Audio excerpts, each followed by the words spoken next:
영화공장 배드 테이스트. 오늘은 오래간만에 특집 방송 시간이고요. 저희가 10년 전에, 저희가 올해 10년 차 됐는데 10년 전에 바로 특집 방송으로 우리 부천영화제 우리 프로그래머님들 항상 모시고 특집 방송을 했는데 작년에 못했습니다. 유일하게 10년 차 만에 작년에 못하고 넘어갔습니다. 하는 게 너무 힘들어서 이거 나라가 아주 개판이어서 작년에 못했는데 저희가 다시 1년 만에 특집 방송을 마련을 했습니다. 그래서 우리 반가운 얼굴 또 새로운 얼굴 두 분 모시고 오늘 부천영화제 이야기 나눠볼까 합니다. 일단은 부천영화제 터줏대감이죠. 오랫동안 지켜와 주셨고 어김없이 올해도 찾아주신 우리 남종석 프로그래머님 안녕하십니까? 네, 안녕하세요. 터줏대감인지는 잘 모르겠지만 오랫동안 자리를 잘 지키고 있는 남종석이라고 합니다. 그리고 새 얼굴이신데 저희 방송에는 새 얼굴이신데 보니까 부천영화제는 정말 오랫동안 묵묵히 뒤에서 지켜주셨더라고요. 아마 저희 방송에는 처음 찾아주신 이정엽 프로그래머님 환영합니다. 네, 안녕하세요. 저 올해부터 프로그래머를 맡게 된 이정엽이라고 합니다. 예, 반갑습니다. 아니 이정의 프로그램님은 예, 프로그램을 계속 해왔어요, 사실. 예. 시작해왔기 때문에 형식적인 프로그래머가 오래된 거지. 제가 기억나는 건 제가 틴토 브라스가 언제였죠? 이건 되게 오래전인데. 그때부터 프로그램 하셨어요. 그러니까 근데 네. 중요한 건 스포트라이트는 프로그래머님들이 다 받았잖아. 그래서 아까 제가 예. 말씀드렸는데, 네, 근데 그래서 가이드라인을 계속 꾸준히 저희한테 전달해 준 분이고, 그렇죠. 그러니까 사실은 이 프로그램 팀에서 항상 묵묵히 그 기본적인 가이드라인이나 전체적인 방향도 같이 논의하시고 하셨는데 네네. 이번에는 아예 프로그래머가 되셔서 네, 어, 그렇게 됐습니다. 예, 그러니까 사실 새 얼굴이긴 하지만 영화제에는 깊숙이 오래전부터 활동해 오신 분이다 이렇게 소개해드리겠습니다. 참고로 작년 폐막작을 섭외해 주셨고, 그래서 끌고 오신 분이라 그냥 사람들이 할 때 이게 아니에요. 그러니까 이분은 그러니까요. 예. 여러 가지 도움을 많이 받고. 저도 사실은 좀 우리 이정의 프로그래머님 경력 찾아보고 좀 개인적으로 놀랐습니다. 처음에는 프로그래머님 보고 이 누구야 이 사람 이러고 그랬는데 알고 봤더니 그게 아니고, 그러니까 우리 영화 친구분들 우리 이정의 프로그래머님이 정말 오랫동안 부천 영화제에서 이 프로그램 선정에 기여를 하신 분이기 때문에 아마 앞으로 더 저희 방송하고도 자주 뵐 것 같고 기대하셔도 좋을 것 같습니다. 아이고 근데 사실 부천 영화제는 저희 방송이 뭐 초기부터 장르 영화를 다루면서 같이 해오기도 했고 또 이 시기 여름 휴가 때 사실은 가장 먼저 만나는 영화 팬들의 어떤 선물 같은 영화제인데 어때 작년 올해 뭐 전반적으로 영화제 준비하시냐고 뭐 힘드시거나 그런 건 좀 없으셨어요? 뭐 좀 변화가 있거나. 오늘은 가급적 우리 정치적인 얘기를 하지 말고 즐거운 얘기만 하시죠. 네. 뭐 영화제라는 게 전체적 흐름이 이게 변경되고 있어요. 저희뿐만이 아니라 이 전 세계를 보더라도. 그래서 어떻게 보면은 그 관객들의 테이스트, 그다음에 이 영화 감독들, 제작자들의 또 성향 이런 거를 따져 보니까 저희가 10년 전에 생각했던 구상했던 것들이 그쵸. 지금은 예. 좀 힘든 상황들도 있고요. 그런데 이제 고마운 거는 그러니까 약간의 그래도 이제 마이너리티긴 하지만 오마주의 중요성을 좀 꾸준히 진행을 하려는 몇몇이 인디 쪽에 있어서 그런 작품을 찾는 거, 그런 거와 그다음에 뭐 전체적인 이 규모 뭐 이런 것들을 따져가면서 올해는 여러 면으로 이제 새로운 방향을 한번 알아봐야 되는 한 해가 되지 않았나 싶은 생각입니다. 어떻게 생각하세요? 저는 사실 이제 어떻게 보면 본격적으로 올해 첫 해 프로그램으로서 일을 하다 보니까 아무래도 그 전에 아무리 지금 남프로님께서 많이 그 전에도 하셨다고 말씀 주시긴 했지만 그때랑은 너무 전혀 다른 상황이 많이 있었고요. 뭐 이제 사실 뭐 듣는 분들도 더 잘 아시겠지만 전체적으로 이제 저희 영화제를 비롯해서 다른 영화제들도 전체적으로 예산이 많이 줄고 예년에 비해서 많이 힘든 상황이었는데 그러다 보니까 아무래도 이제 조금 지금 저희가 기자회견을 하고 이제 라인업이 공개됐을 때 조금 긍정보다는 좀 아쉬운 부분이 좀 있었던 것 같아요. 근데 뭐 사실 이거는 뭐 저희들이 뭐 어찌 보면 저희들의 결과물에 책임이 있기 때문에 뭐 그건 당연히 겸허히 받아들여야 되고 그러다 보니까 이런 것들은 좀 이제 현 상황에서 그래도 나름 열심히 했는데 뭐 양보다 질을 추구하는 그렇게 봐주시면 예. 감사할 것 같습니다. 예. 그 아마 두 가지 방향에서 예. 두 가지 면에서 좀 힘드셨을 것 같아요. 첫 번째는 말 그대로 뭐 이건 부천 영화제뿐만 아니라 전반적으로 영화제들 예산이 네네. 축소되다 보니까 살아남아야 된다라는 게 하나가 있으셨고 또 한 가지는 확실히 전 세계 영화계 흐름이 여전히 코로나 이후로 이전으로 완전히 회복된 것 같진 않고요. 영화 관람이나 영화 제작 풍토 자체가 굉장히 많이 바뀐 것 같아요. 뭐 헐리우드만 해도 뭐 마블 영화나 슈퍼히어로 영화들은 아직까지 좀 몰락 상황에서 회복이 안 되고 있고 또 이 박스 오피스를 보면 의외의 영화들 특히 최근에는 거의 애니메이션 내지 가족 영화, 아동 영화들이 거의 박스 오피스 상위권 혹은 전 세계 글로벌 박스 오피스를 좀 석권하고 있는 상황이고 여전히 한국에서는 가장 중요한 관객들이 극장을 아직도 안 찾아와. 우리 시너스, 우리 영화 친구들뿐만 아니라 저희들도 극찬했던 시너스. 미국에서 지금 올해 가장 성공한 작품이라고 의외의 성공작이라고 했는데 한국에서 일주일 만에 내렸어요. 이런 아직 그런 좀 변화의 흐름에서 이게 좀 종잡을 수 없는 상황인 것 같아요. 이게 영화계가 뭐 더군다나 이제 OTT가 너무 이제 기본 플랫폼으로 자리 잡았고 사실 우리 영화제의 또 가장 큰 적 중에 하나가 OTT잖아요. 특히 부천 영화제는 제가 보기엔 이 셔더가 커갈수록 부천 영화제는 더 힘들어지시지 않나 싶은 생각도 들고 정말 고생 많이 하셨을 것 같아요. 예.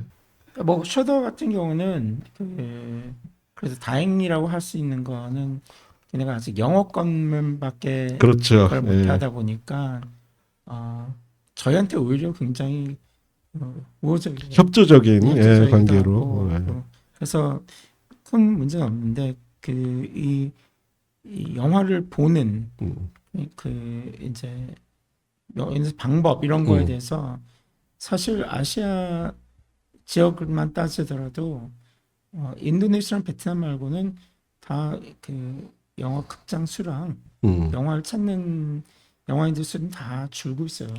아이고. 그래서 이거는 좀 뭐랄까 새로운 전략 그러게요. 이런 예. 거를 해야 되는데 결국은 그 그리드죠. 그러니까 이 영화관에서 지금까지 한 만행을 이거 큰일 나 만행을 다 쓰면 안 되는데 했던 그 태도가 예. 이게 바뀌어야 되는 건데 어떻게 될지는 잘 모르겠습니다. 그래서 저도 오늘 프로그래머님들 모신 게 뭐 영화 보는 재미를 우리 관객들이 다시 한번 영화제를 통해서 느껴보자.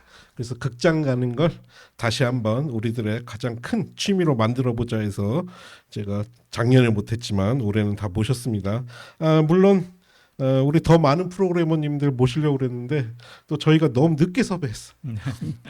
제 딴에는 예매 시작하기 전에 모시려고 그랬는데 생각해보니까 다음 주가 개막이야.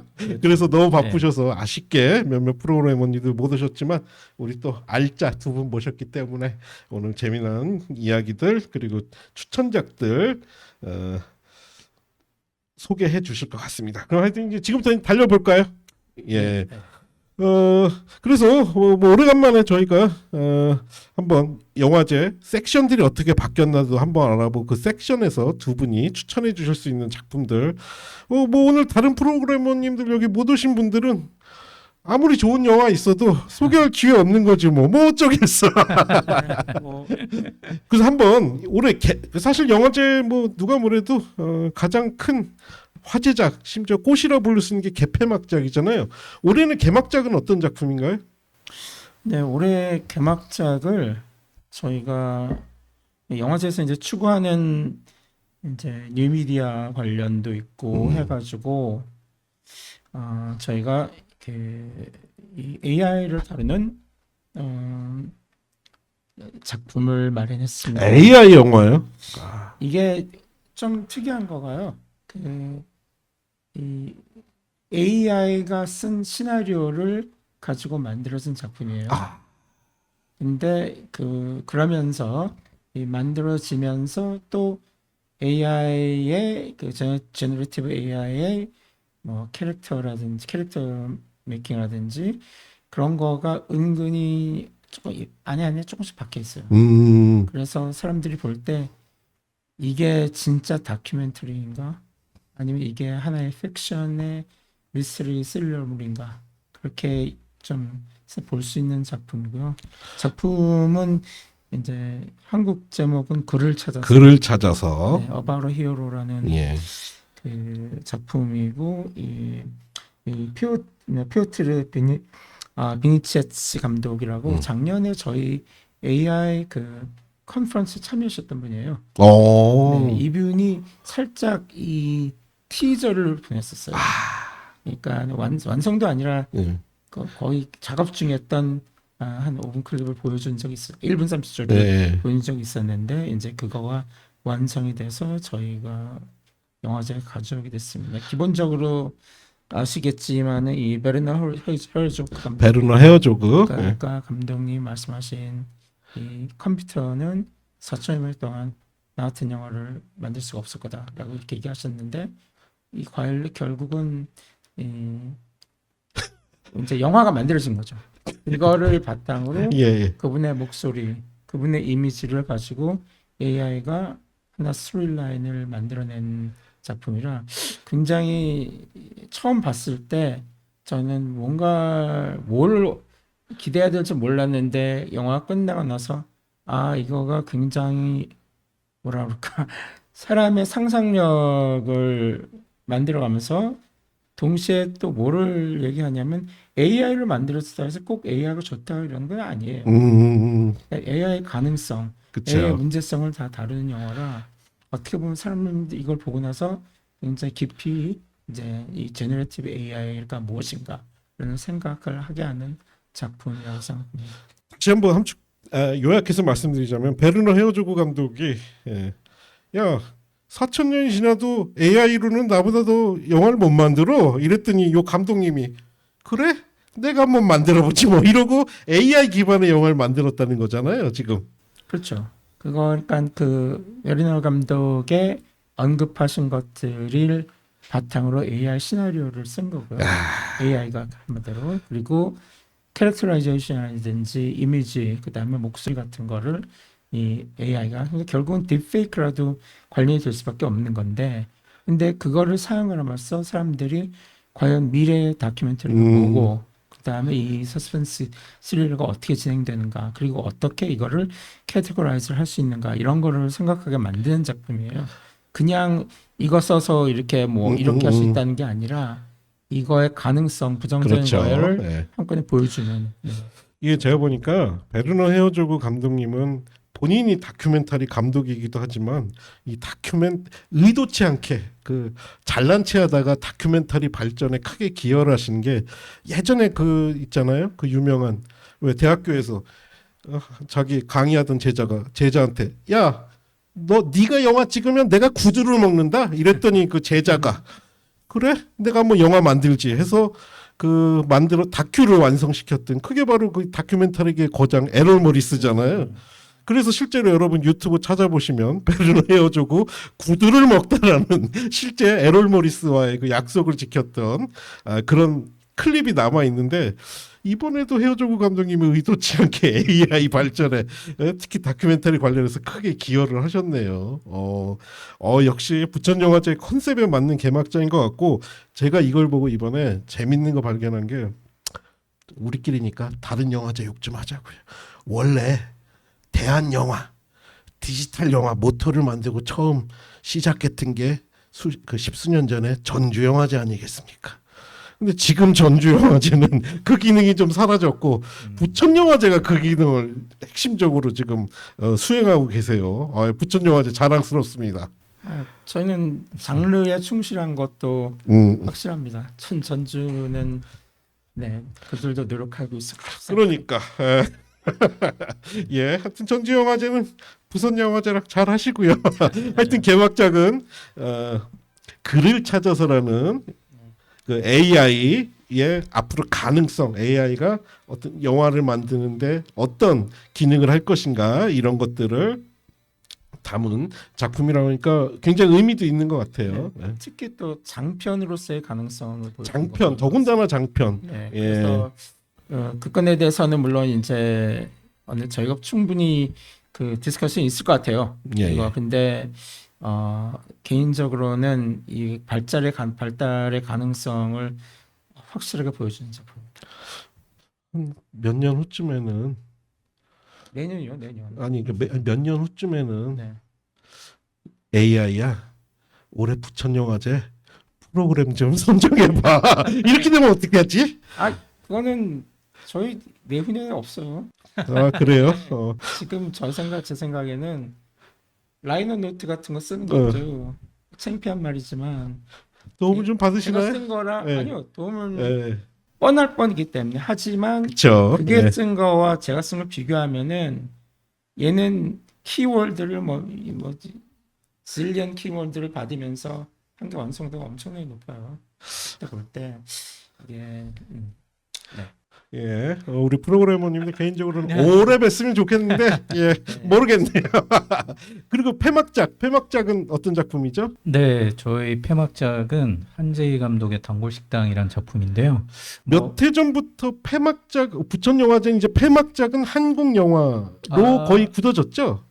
그런 건 아니고요. 아닌가요? 네, 예. 아까 사회자분께서도 말씀 주셨지만 지금 한국 극장의 위기, 예, 한국 예. 영화의 위기, 저희도 이제 그런 측면에서 영화제에서 어떤 지지와 응원을 할 수 있을까 여러 가지 내부적인 고민들을 많이 하고 있고요.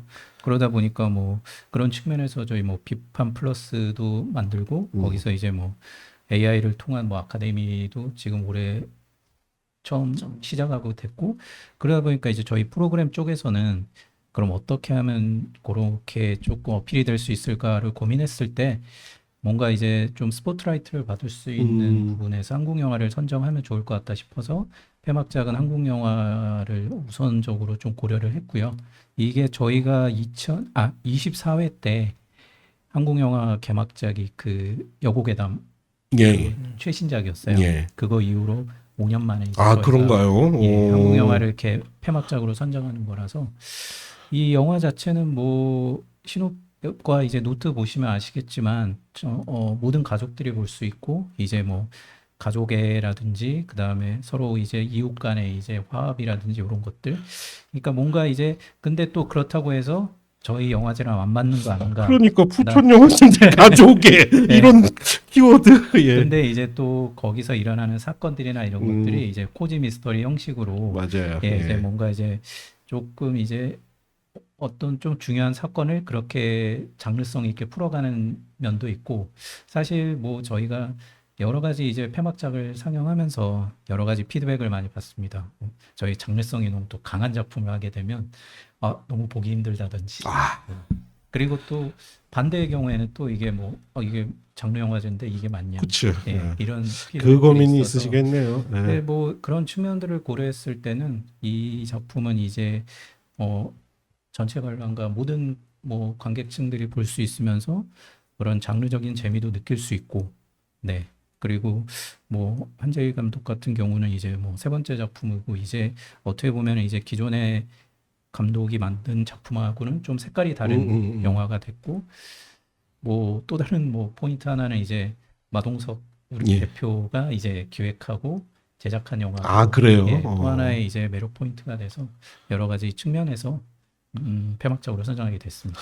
지금 네. 우리 단골 식당 영화 소개해 주시면서 코지 미스터리라는 표현을 써 주셨는데 네. 제가 알기로는 그렇게 그 코지 미스터리가 그 한정된 공간 혹은 작은 네네. 뭐 동네 이런 것들을 네네. 배경으로 벌어지는 네. 굉장히 우리 생활에서 접하기 쉬운 그런 미스터리들을 말하는 장르 그렇죠. 맞죠? 네네. 이게 사실은 어떻게 보면 또 장르 영화의 흐름인 것 같아요. 예.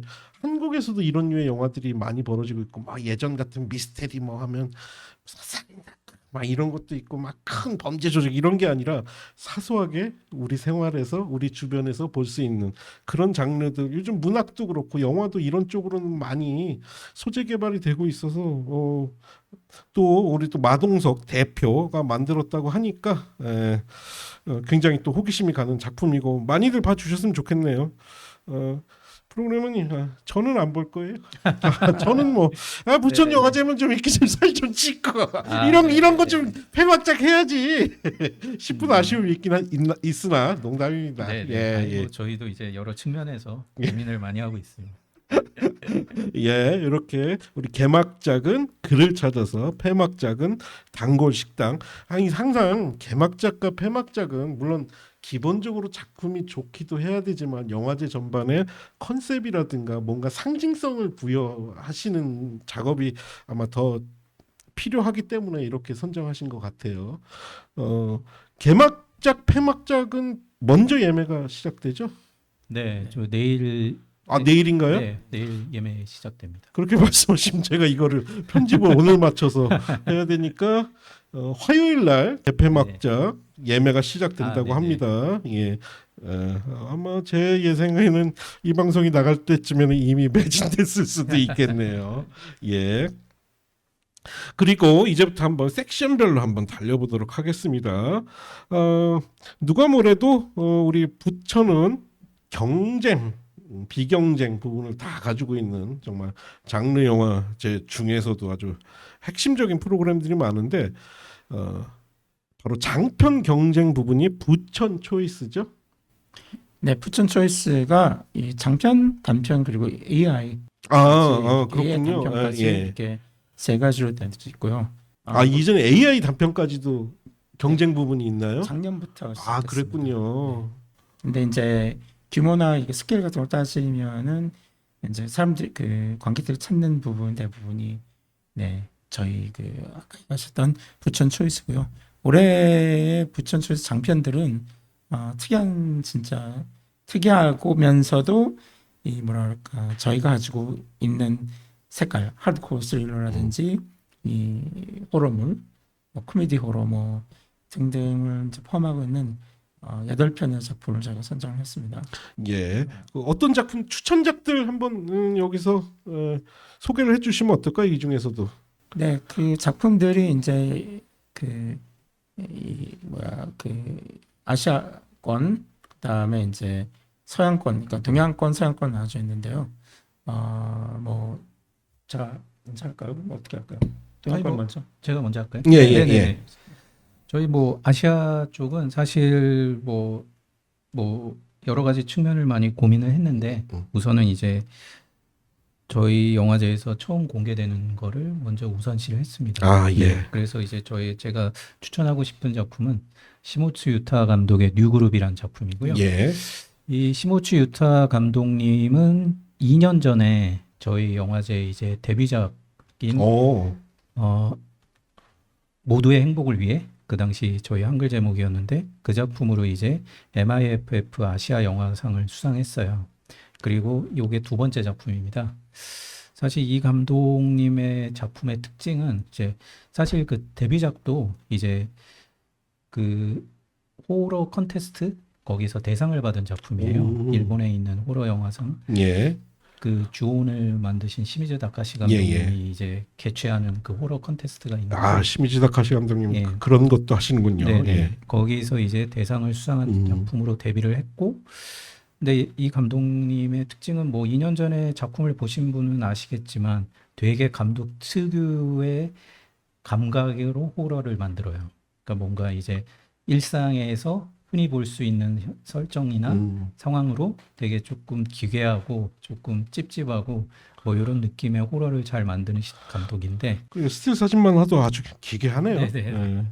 이번 작품은 이제 뭐 저희 우리나라나 일본이나 어떻게 보면은 문화가 좀 비슷하잖아요. 뭐 집단주의도 있고 개인주의도 있고 더구나 이제 뭐 그게 부딪히는 케이스들도 많고 근데 이 작품은 특히나 이제 지나친 개인주의, 지나친 집단주의 여기서 빚어내는 이제 조금 불쾌한 감정들과 기괴한 상황들 그런 것들이 조금 되게 호러적인 느낌으로 다가오거든요. 이 작품을 보면. 그래서 뭐 장르 영화, 특히 호러 영화를 좋아하시는 분들은 이 작품은 좀 보시면 좋을 것 같습니다. 그래서 우리 이정현 프로그램의 첫 번째 추천작은 바로 뉴그룹 시모치 유타 감독의 뉴 그룹이고요. 아 그것 좀 한번 여쭤봐야겠어요. 아무래도 부천 초이스는 또 뭐 다른 일종의 우리 그 뭐 월드 프리미어나 혹은 유명 감독님들의 신작을 소개하는 섹션도 있지만 또 너무 유명한 감독님 작품을 또 부천 초이스에 모시긴 좀 또 그렇잖아요. 네, 아무래도 발전 가능성이 있거나 이런 영화들을 주로 부천 초이스에 초청을 하시죠? 네, 첫 번째, 세 번째까지 작품을 가지고 있는 그렇죠. 예. 신예라고 볼 수가 있겠죠. 예. 네, 분들의 이제 작품을 초점을 많이 맞추고요. 알겠습니다. 그러면 이제 우리 남 프로그래머님의 추천작은 어떤 작품일까요? 네, 그 부천 초이스의 올해 가까워 맞는 것 중에 하나가 뭐냐면은 그 오마주를 다루는 신작들이 꽤 많습니다. 아 그래요. 70년대, 80년대 물론 익스트림하지는 않더라 하더라도 익스트림 예전에 그 뭐 비주얼 익스트림 했던 거를 저 새로운 그 컨셉트를 가지고 상상을 벗어나는 이제 작품을 많이 하는데 그 중에 하나가 이 형제 맥마너스 브로더스가 가져오는 리덕스라는 작품입니다. 리덕스요. 네. 타이틀부터가 뭔가 의미심장한데요. 네. 리덕스 곱하기 2 결국은 뭔가 다시 또 그러니까요. 한다는 거잖아요. 예. 그 스토리는 뭐냐면은 그 자기의 딸을 이 연쇄살인마한테 잃은 한 어머니가 이 멀타이버스 타임머신을 갖게 되면서 오. 그 사람을 쫓아가서 계속 리벤지를 복수극을 벌이는 겁니다. 계속 죽여요. 예, 그 죽인 거 한 200, 300, 400 계속 죽이는 거예요. 볼 때마다 그걸 한 다음에 그런데 이제 사람을 죽인다고 해서 그거가 풀리는 게 아니니까 진행을 하게 되면서 공허감을 느끼게 되는데 그러니까 계속 분이 풀릴 때까지 계속 죽이는 거군요. 네, 근데 그런다고 해서 분이 풀릴까요? 그치. 전혀지 않죠. 근데 그러다가 자기 딸 같은 위기에 있는 한 여성을 여자를 알고 나면서 나의 그 인생은 얘를 어떻게든지 이 죽임에서 벗어나서 집에 가게 하는 거다. 그래서 그거를 하게 하는 거를 만들어가는 여정을 그린 영화입니다. 물론 도중에 이 코믹한 장면도 있고 하지만 이 뭐랄까 이 복수극이라는 옛날부터 있었던 70년대부터 있었던 뭐 워낙 많잖아요. 여성을 그렇죠. 다루는 복수극. 예. 그거를 이 공상과학물과 그다음에 좀 뭐라 그럴까 이 시선을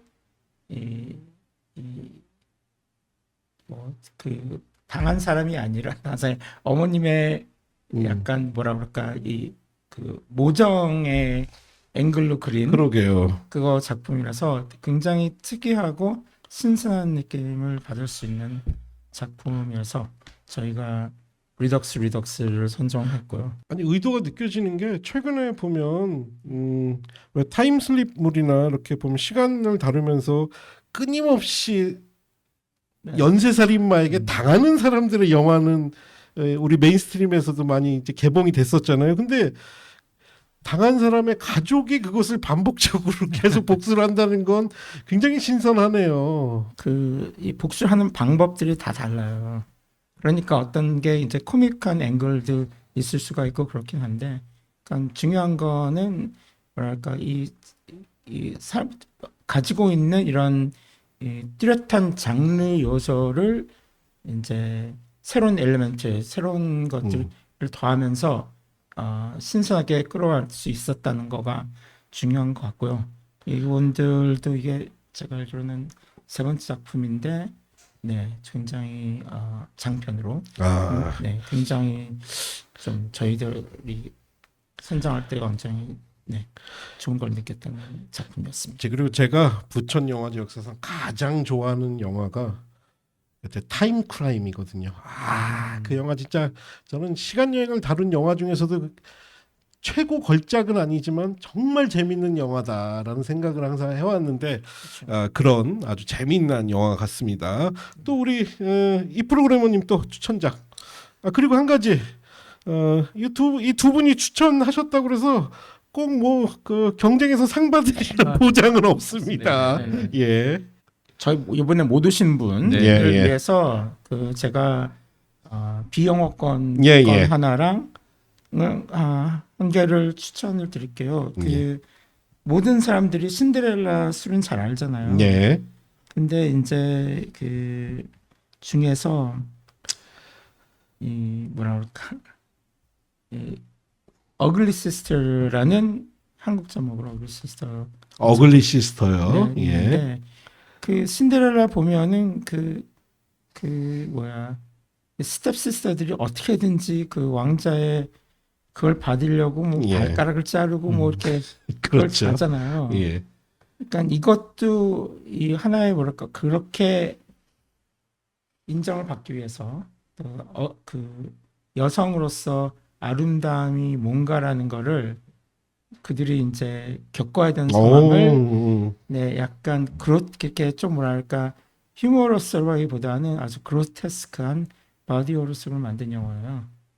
그리고 이거를 제가 뭐 박프로님이 하셨더라고요. 제가 이거를 보고 나서 이건 당장 해야 된다는데 미리 벌써 하셨더라고요. 그래가지고 네, 이런 그 뛰어난 작품이 있는가 하면은 그래서 그러니까 기존의 신데렐라의 이야기를 좀 뒤집은 굉장히 잔혹하게 이런 영화.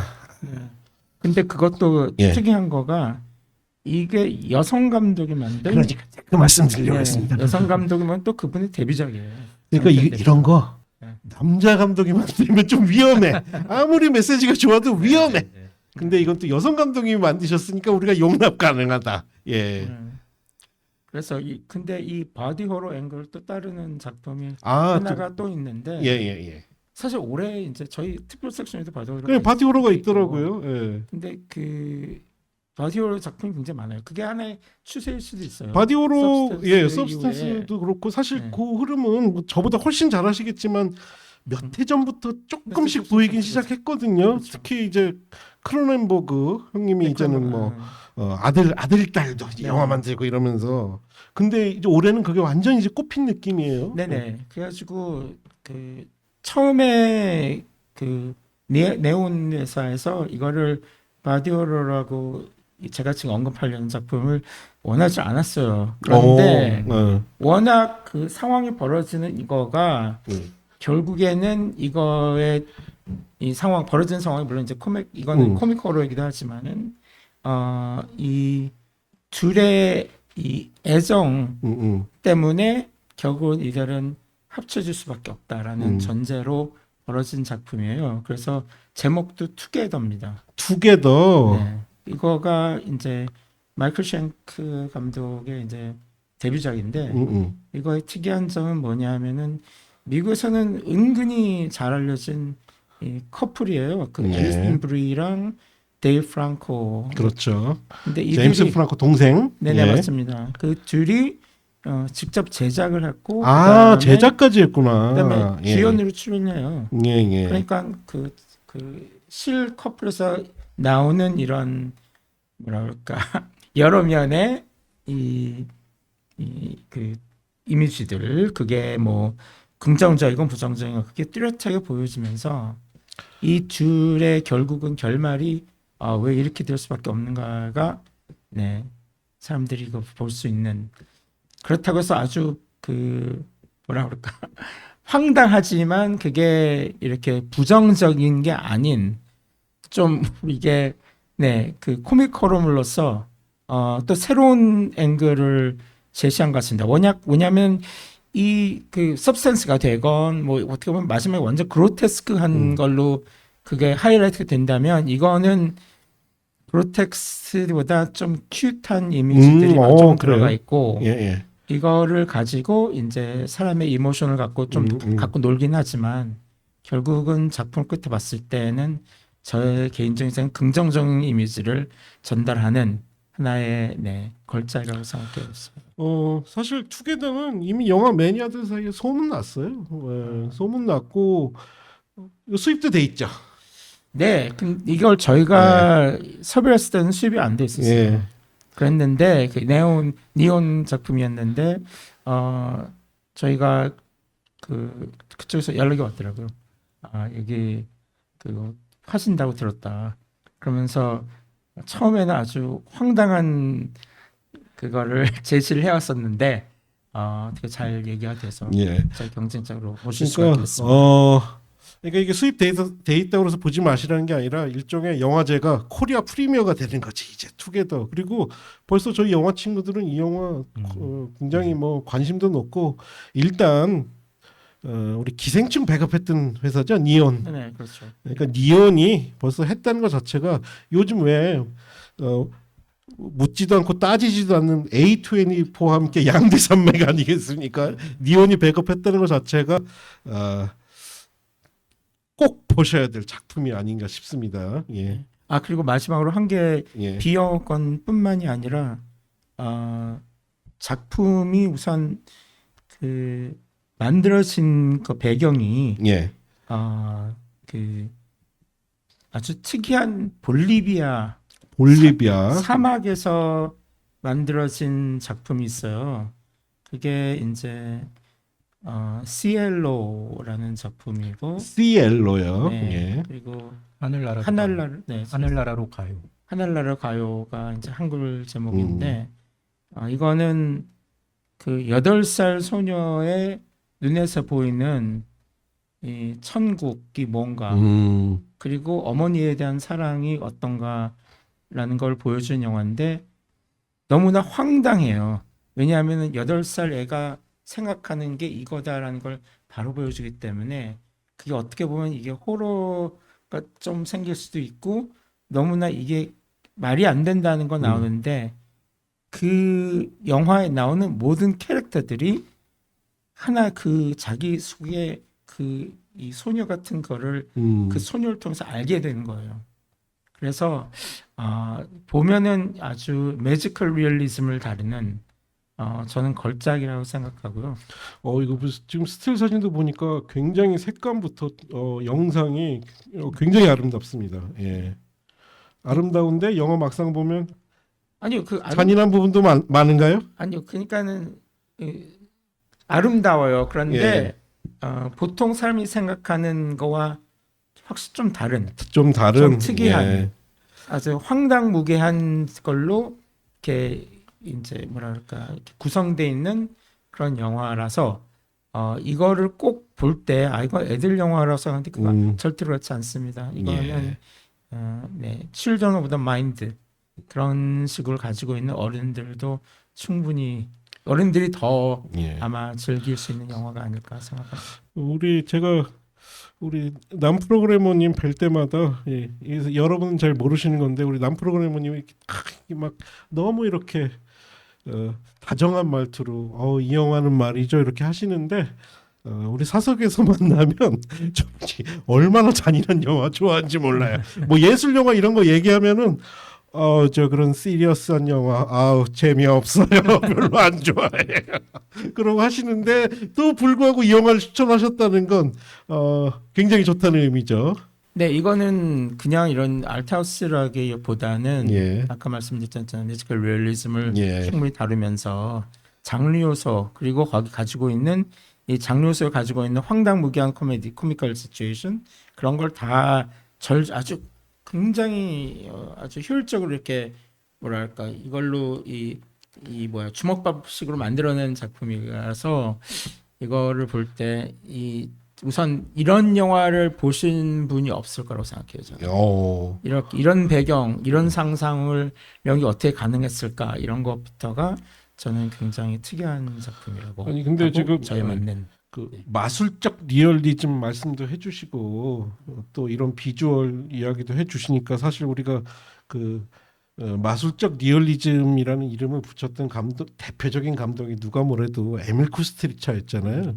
근데 에밀 쿠스트리차 이후로 그런 표현을 수식어를 붙일 수 있는 영화들이 감독들이 별로 없었던 것 같은데 오래간만에 이제 그 표현 들어서 되게 호기심이 가네요. 예.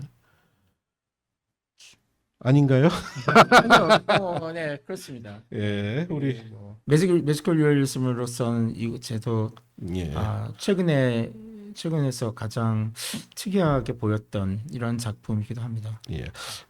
우리 에밀 쿠스트리차 형님은 정치적 발언 때문에 지금 더 이상 영화계에서 찾아볼 수 있는 이름은 아니지만 그리고 뭐 단편하고 AI 영화도 있는데 어떻게 이것도 좀 추천을 혹시 해주실 작품들이 있으신가요? 아니면 단편하고 AI는 워낙 단편은 특히 매니아들이 많아서 네. 예. 단편은 특히나 뭐 짧은 이야기들이 예, 많고 이제 말씀 주신 것처럼 팬들이 많다 보니까 뭐 저희가 추천을 안 드려도 그러니까요. 예, 그래서 제가 이거 영화제 할 때마다 말씀드리는데 진짜 영화제 선수들은 단편 보러 가요. 왜냐하면 장편은 살다 보면 다시 만날 기회가 있는데 단편은 여기서 놓치면 내 평생에 만날 기회가 그 OTT가 마무리 발전하고 플랫폼들이 많아도 단편은 여전히 한 번 놓치면 보기가 쉽지가 않아서 진짜 선수들은 단편들을 몰아본다.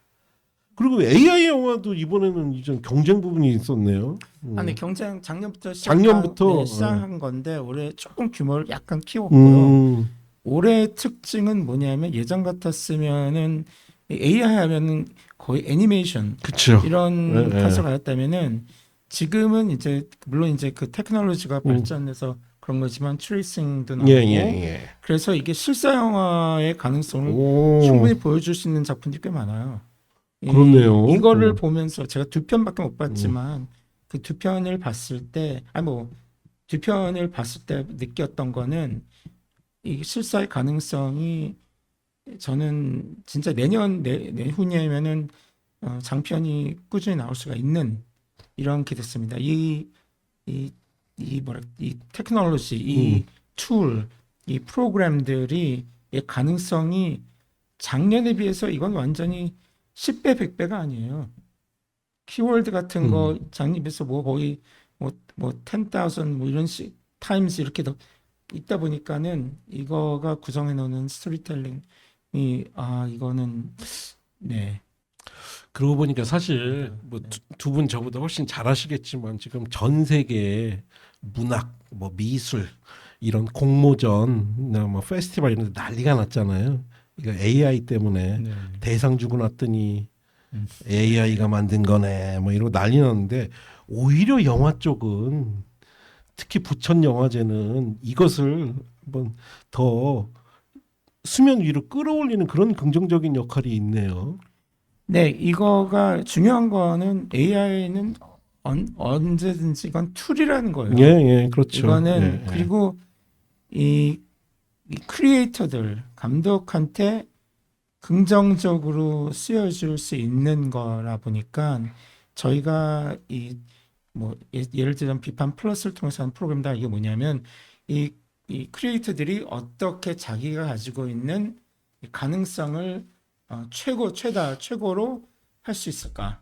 그거를 이런 예산에 묶여 있는 상황이 아니면서도 할 수 있는 가능성을 보여주는 이런 식을 저희가 제시하는 거고요. 절대로 제너레이티브 AI를 뭐 하나의 뭐 바꾼다, 누굴 위해서 한다 이런 것보다는 이 하나의 그 사람이 쓸 수 있는 툴로서 가능성 그거를 저희가 알려주는 거에 최선을 다하고 있는 겁니다. 예, 그렇게 우리 부천 초이스 소개해드렸고요. 이 중에서 과연 어떤 작품이 경쟁 부분이니까 또 상을 수상하게 될지도 한번 예측해 보시면 좋을 것 같고요. 그 다음에 코리아 판타스틱인데 우리 한국 영화 부분은 좀 어떤 프로그래머님이 담당하고 계시죠? 네, 제가 담당하고 있습니다. 한국 영화 네네. 같이 하시는구나. 우리 이정 프로그래머님은 한국 포함 아시아까지 다 네, 지금 담당하고 계신 거죠? 네, 맞습니다. 한국 영화 제가 그 전에 모은영 프로그래머님 뵐 때마다 한국 영화에서 진짜 장르 영화 뽑아내는 거 너무 힘들지 않아요? 했는데 우리 프로그래머님한테도 같은 질문 드릴 수밖에 없을 것 같아요. 아, 네, 뭐 질문 주신 것처럼 참 쉽지는 않았고요. 네. 근데 저희가 뭐 제가 아까도 말씀드렸다시피 뭐 어찌됐든 이제 예년에 비해서 이 코리안 판타스 장편도 편수는 조금 줄었지만 예, 예. 그래도 이제 뭔가 한국 영화를 조금 이제 스포트라이트를 줘야 되고 이제 그렇죠. 조금 응원하고 네. 지지할 수 있는 특히나 이제 장르적으로 어떤 작품들이 있을까를 고민을 했는데 그러다 보니까 이제 다양한 장르를 이제 저희가 선정을 했습니다. 뭐 작년에 이제 저희 영화제에서 이제 아메바 소녀와 그렇죠. 그 네. 교생 실습으로 이제 저희 이관왕했던 김민아 감독님이 저희 또 나프에 또 지원을 받아서 또 올해 후속작을 또 이제 코미코로 또 교생 실습을 또 만들어서 저희가 추천을 했고요. 네. 제가 이 설명 들어보고 깜짝 놀랐습니다. 예, 저는 아메바 소녀 저희 방송에서 네. 어떻게 생각해 보면 진정한 의미의 한국 첫 번째 B급 영화다. 의도가 아예 의도해서 만든 네네네. 그렇게 저희가 극찬을 했었는데 이게 속편인가요? 맞습니다. 이게 지금 타이틀은 그냥 교생 실습으로 되어 예. 있지만 요거는 뭐 감독님의 의도인 것 같고요. 그 아메바 소녀와 그 저기 그 1편 개교 기념일은 예, 예, 개교 기념일. 이제 뭐 수능 점수를 그쵸. 마- 예. 높은 점수를 받기 위해 이제 우당탕탕 이제 뭐 소동극이라고 한다면 이 작품은 이제 교생이 주인공입니다. 이제 좀 이제 물론 이제 여고생 자기 모교인 여고로 가서 이제 거기 여고생들과 이제 또 여러 가지 이제 또 모험과 이게 있지만 그래도 이제 제가 사실 이 작품도 재밌게 본 하나의 포인트는 뭔가 이제 확실한 메시지가 전작에 비해서는 있다는 거. 아, 그래요? 네. 아무래도 교사가 주인공이다 보니까 교권에 대한 메시지. 아, 그렇군요. 그리고 예. 또 이제 감독님이 전작에 비해서 뭔가 이제 조금 그 기발한 이제 코믹한 이제 감각들을 전작보다는 더 재밌게 배치했어요. 아니 아메바 소녀도 저희가 극찬했던 이유가 사실 한국 영화도 보면 이렇게 B급처럼 보여야지 이런 의도가 있었던 것 같은데 저희가 감독님을 뵙지는 않았지만 네. 아메바 소녀는 보면은 그냥 내가 그냥 알고 내가 좋아하는 거 그냥 만든 것 같아요. 그래서 이거를 뭐 일본 영화처럼 보이게 만들어야지 그게 아니라 그냥 내가 좋아하는 영화는 이거야 이러고 만드신 것 같은 느낌을 받아서 저희가 진짜 이거는 한국 영화계의 진정한 첫 번째 B급 영화일 수도 있다라고 말하는데 프로그램 맞나요, 감독님? 네, 그 김민아 감독님은 사실 저희가 단편도 초청한 바 그러니까 있고 예. 그리고 그분의 이제 작품 스타일이 말씀 주신 것처럼 어떻게 보면 부천이랑 잘 예, 예, 색깔의 맞아요. 작품을 계속 만들고 있어요. 사실 이 작품도 뭐 시리즈로 계속 만들겠다는 큰 계획을 갖고 있는 것 같고요. 뭐 네, 그래서 김민아 감독님은 저희 영화제랑은 좀 뗄래야 뗄 수 없는 그런 느낌의 감독님이라고 볼 수 있습니다. 예, 우리 영화제 끝나고 한번 좀 소개 좀 해주세요. 한번 모셔야겠네요. 네네네네. 예. 지금 한창 마무리하느라고 정신 없을 것 같고요. 예, 네. 또 우리 부천 예. 참고로 이 작품과 감독님은 이 벌써 전 세계로 한 세 군데 측에서 벌써 접촉을 하고 있어요. 예. 그 전작도 이제 뭐 인도네시아, 그렇죠. 예. 뭐 스페인, 뭐 이렇게 다 어디야 그 암스테르담 이런 데 다 예. 상영이 됐는데 차기작을 기대하고 있었고 지금 그 관계자들이 부천 기간에 보려고 하는 놓치지 않으려고 한 작품들. 예. 정말 이런 감독님 우리가 소중하게 다뤄야 됩니다. 너무 사랑합니다. 예. 그리고 또 추천해 주실 만한 작품 뭐가 있을까요? 네, 뭐 저 아까 말씀드린 것처럼 저희가 이번에 코판 장편 같은 경우에는 다양한 장르의 작품들을 선정했는데요.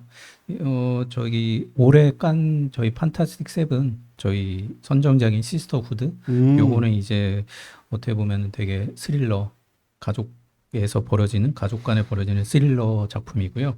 그다음에 강령 귀신놀이는 이제 하이틴 호러 이제 hollywood에서는 뭐 쉽게 볼 수 있겠지만 그렇죠. 한국에서는 예, 이제 예. 강령이라는 이제 귀신 부르는 놀이를 통해서 이제 젊은 배우들의 뭐 연기를 포함해서 되게 이제 매력적인 작품이고요. 그다음에 광장 같은 경우에는 저희가 이제 이 작품은 애니메이션인데 최근에 안시 애니메이션 영화제에서 상을 받았다고 합니다. 네, 그렇듯이 이제 저희가 뭐 호러, 스릴러, 뭐 드라마, 사회 드라마, 뭐 코믹 드라마, 애니메이션까지 다양한 이제 작품들을 이제 셀렉을 했고요. 그러다 보니까 이제 8편 중에서는 이제 기존에 이제 저희 그 영화제에서 초청을 받았거나 이미 한 두세 작품을 하신 장르에서 이제 어느 정도 자리를 잡으신 감독님들의 작품 한 절반 정도. 네. 그리고 이제 장르 영화를 처음 만들고 이제 어떻게 보면 이렇게 저희가 공식적으로 이제 경쟁에 초청한 작품이 처음인 작품. 그러니까 어떻게 보면 새로운 이제 장르 인재겠죠. 이런 거에 밸런스를 잘 맞춰서 선정했습니다. 솔직히 얘기하면 네. 지금 부끄러워서 이렇게 말씀 안 하셨는데 네. 사실 이 한국의 장르 영화는 부천이 키우고 발굴하고 있죠. 그 역할을 하고 계시죠. 그렇죠. 예. 네. 왜냐하면 뭐 이미 상업 영화 시장은 뭐 안타깝지만 너무 쏠림 현상이 좀 심하고 네. 이 장르 영화가 점점 더 좀 이렇게 멀어져가는 느낌인데 그럼에도 불구하고 한국 영화계 이런 재능 있는 감독들이 계속 장르 영화를 만들고 있고 또 그것을 부천 영화제가 적극 지원해주고 계시잖아요. 그 측면에서 저는 이 한국 영화 8편 편순 뭐 절제적인 편순 적더라도 좀 다들 보셨으면 좋겠어요. 그리고 애니메이션도 있네요. 아마 타이틀 때문에 조금 손해를 볼 것 같긴 한데 네. 광장 네, 이 이런 애니메이션은 뭐 아까 잠깐 말씀드렸다시피 이미 안시에서 공개가 됐지만 거기서도 상을 받을 정도로 이제 되게 작품성 있는 그 애니메이션이에요. 이게 아카데미에서 제작한 애니메이션인데 배경도 이제 북한이고 근데 주인공은 그래요? 평양 주재 이제 스웨덴 대사관 직원과 그 다음에 이제 거기 평양에서 일하는 여자 두 사람의 이제 러브 스토리를 그린 애니메이션이라 여러 가지로 보시면 후회를 안 하실 작품입니다. 정말로 뭐 장르가 좀 한국 영화들이 다양해요. 뭐 느와르, 네. 뭐 심령 호러, 블랙 코미디, 뭐 LGBT 영화도 있고요. 네네네. 느와르, 스릴러, 사이코패스를 다룬 애니메이션, 거기에 뭐 교생 실습 같은 이런 영화까지. 정말 매년 진짜 부천 영화제 이거 한국 영화 섹션 이거 유지될래나 싶은데 보면 또 매년 이런 아주 기발난 작품과 감독님들이 또 등장하세요. 그렇죠. 네. 매년 이제 출품작들도 네. 늘고 있고 사실 저희가 올해 선정 편수는 줄었지만 저희가 이제 출품하는 편수는 매년 늘고 있어요. 받는 편수는. 맞아요. 그러니까 예. 진짜 한국 영화 힘들다 해도 많이 이제 창작자분들은 많이 지금 영화도 꾸준히 제작해 주시고 해서 네 저희는 뭐 좋은 작품을 선정하는데 심혈을 기울여야겠죠. 예. 저희 영화를 다루는 이제 다른 해외 영화제들이 있잖아요. 예. 그들이 지나가면서 농담일 수도 있겠지만 오늘 말하는 건 뭐냐면은 해외 이제 세일즈 부스에 가면은 한국 장르 거기에서 다루는 장국 영화들의 질이 그 한국 인디 영화들 질보다 훨씬 떨어진다요. 그러니까 그건 뭐냐면은 그만큼 너무나 포뮬러에 빠져 있다는 맞아요. 거예요. 예. 그런 면을 볼 때 이제 저희가 꾸준히 이런 새로운 컨셉트를 가지고 그러게요. 창작할 수 있는 감독들이 저희 영화제를 찾아주시는 건다는 것도 굉장히 저희한테 고마운 거고요. 저도 실제 실제 업계 종사자분들한테 얘기 들었는데 몇 해 전까지만 해도 영화 뭐 유명 영화제 세일즈 시장에 가면은 해외 업체들이 KO로 들어왔다며 사야겠네 이랬다는 거예요. 근데 일종의 상업 영화들이 너무 안일한 대체로 영화를 만들다가 또 한국에서 흥행 안 돼서 세일즈로 돼. 이거에 빠져가지고 조금 전반적인 퀄리티가 떨어졌었는데 오히려 이쪽 독립 영화나 이쪽 이런 영화들에서 그 이미지를 좀 바꾸면서 우리 또 K 컨텐츠, K 무비의 저력을 보여주는 것 같습니다. 예, 그렇게 코리아 판타스틱 소개를 해드렸고요. 그 다음은 또 제가 제일 좋아하는 항상 기대하는 매드맥스 분야. 매드맥스는 어떤 섹션이죠? 네, 매드맥스는 저희가 이 거장들 그렇죠. 아니고 그리고 중견 감독들의 신작들을 이제 소개하는 섹션이고요. 올해 하이라이트 매드맥스는 그래도 네네. 사실 저희가 이제 라인업을 공개하고 나서 예. 여러 가지 이제 아쉬운 피드백 중에 하나가 작년에는 매드맥스가 거의 한 10편 그러게요. 정도 가까이 됐었는데 올해는 확 줄었습니다. 네, 커뮤니티나 댓글 너무 네. 많이 읽으시는구나. 아닙니다. 예.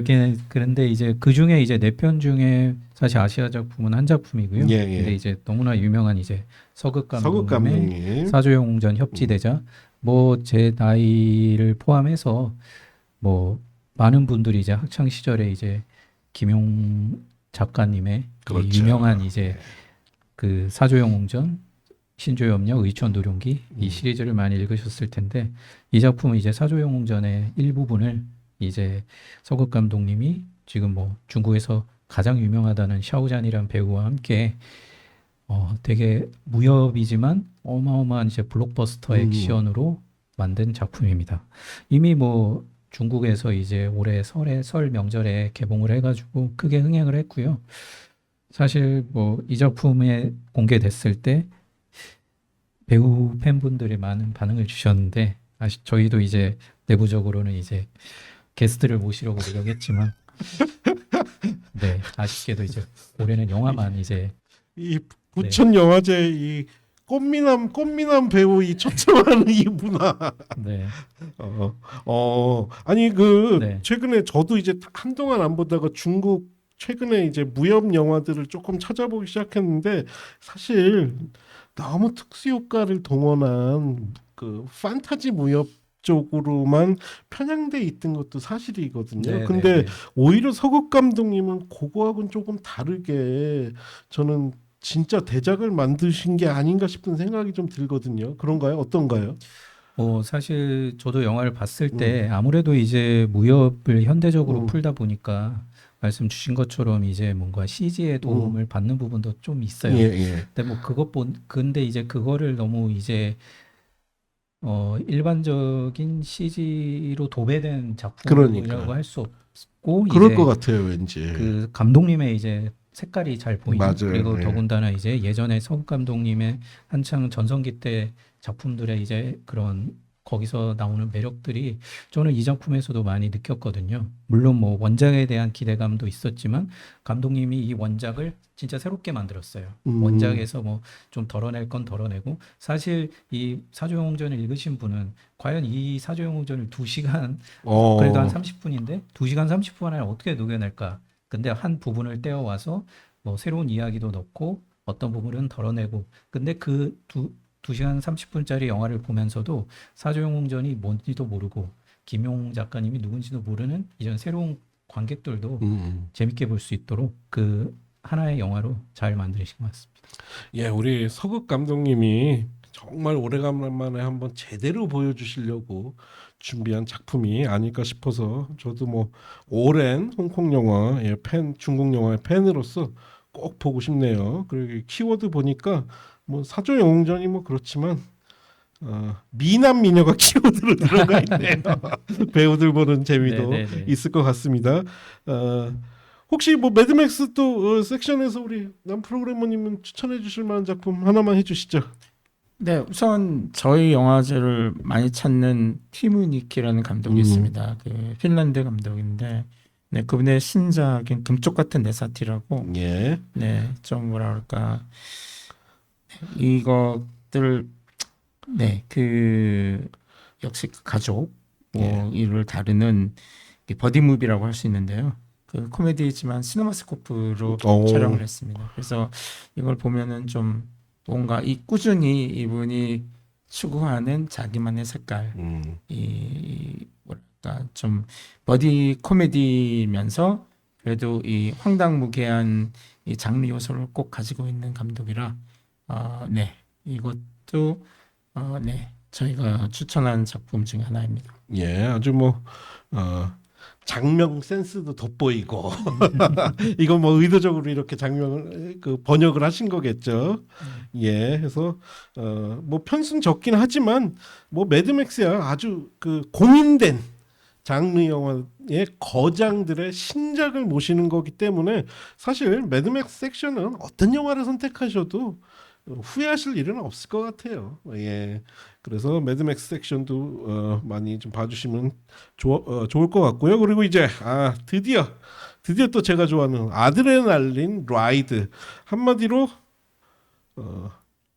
저희가 좋아하는 찢어 발기는 호러, 액션, 스릴러 중심의 영화들이 모여 있는 섹션이죠. 네, 하드코어 팬이면은 절대로 미스하면 안 되는 작품이고요. 예, 우리 또 프로그래머님이 굉장히 자신 있어 하시고 좋아하시는 섹션입니다. 네, 예. 좀 특이한 작품들. 적어도 영어와 이 서구권에서는 이 70년도랑 아까 언급된 것처럼 70년도, 80년도 오마주가 있었는데요.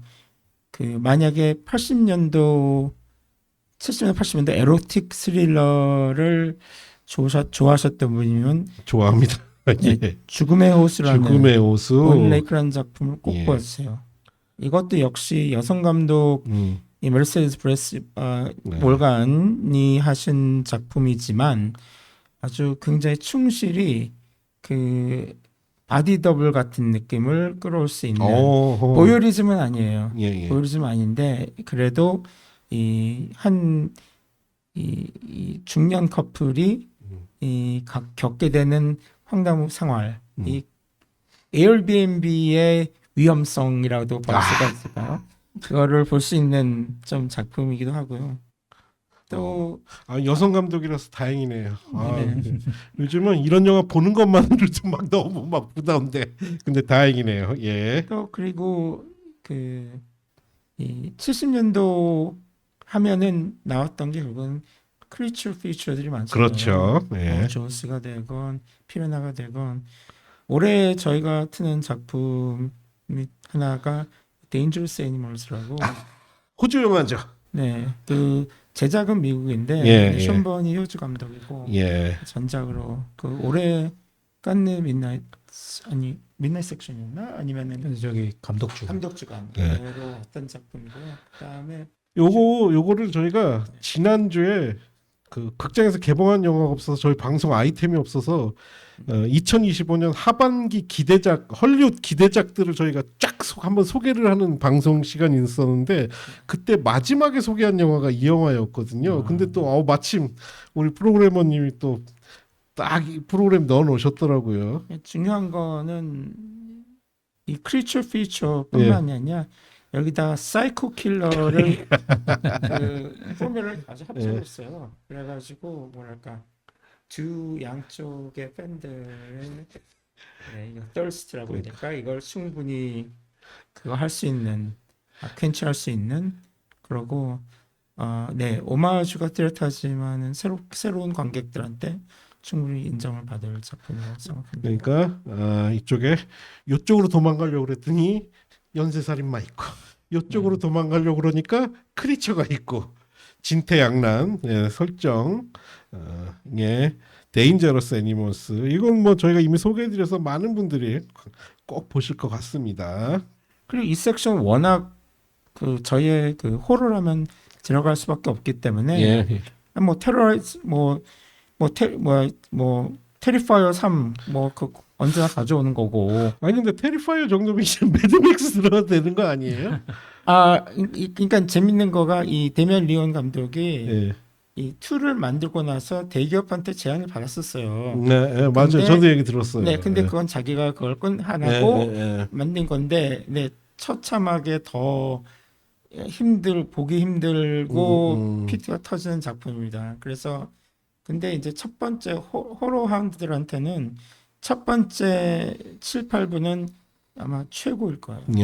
상상도 못할 이미지로서 이 데미안 감독이 그걸 만들어놨고. 아니 한동안 샘 레이미 감독도 굉장히 러브콜하고 많이 투자해주겠다 이야기도 외신에서 제가 많이 접했었는데 그 데미안 리온 감독이 계속 그 정신을 놓지 않고 있는 것 같아요. 네, 개인적인 이거는 그의 그 프랜차이즈인 거고요. 4가 어떻게 될지는 더 궁금하고요. 그리고 벌써 7개가 됐네요. 그 VHS가 야, VHS 인데 신작도 올해 VHS 비욘드는 예전엔 정통으로 했던 올해는 공상과학을 다루고 공상과 그래서 파운드 프리즈까지 음. 다루면서 아주 재치가 있는 스토리로 그게 돼 있습니다.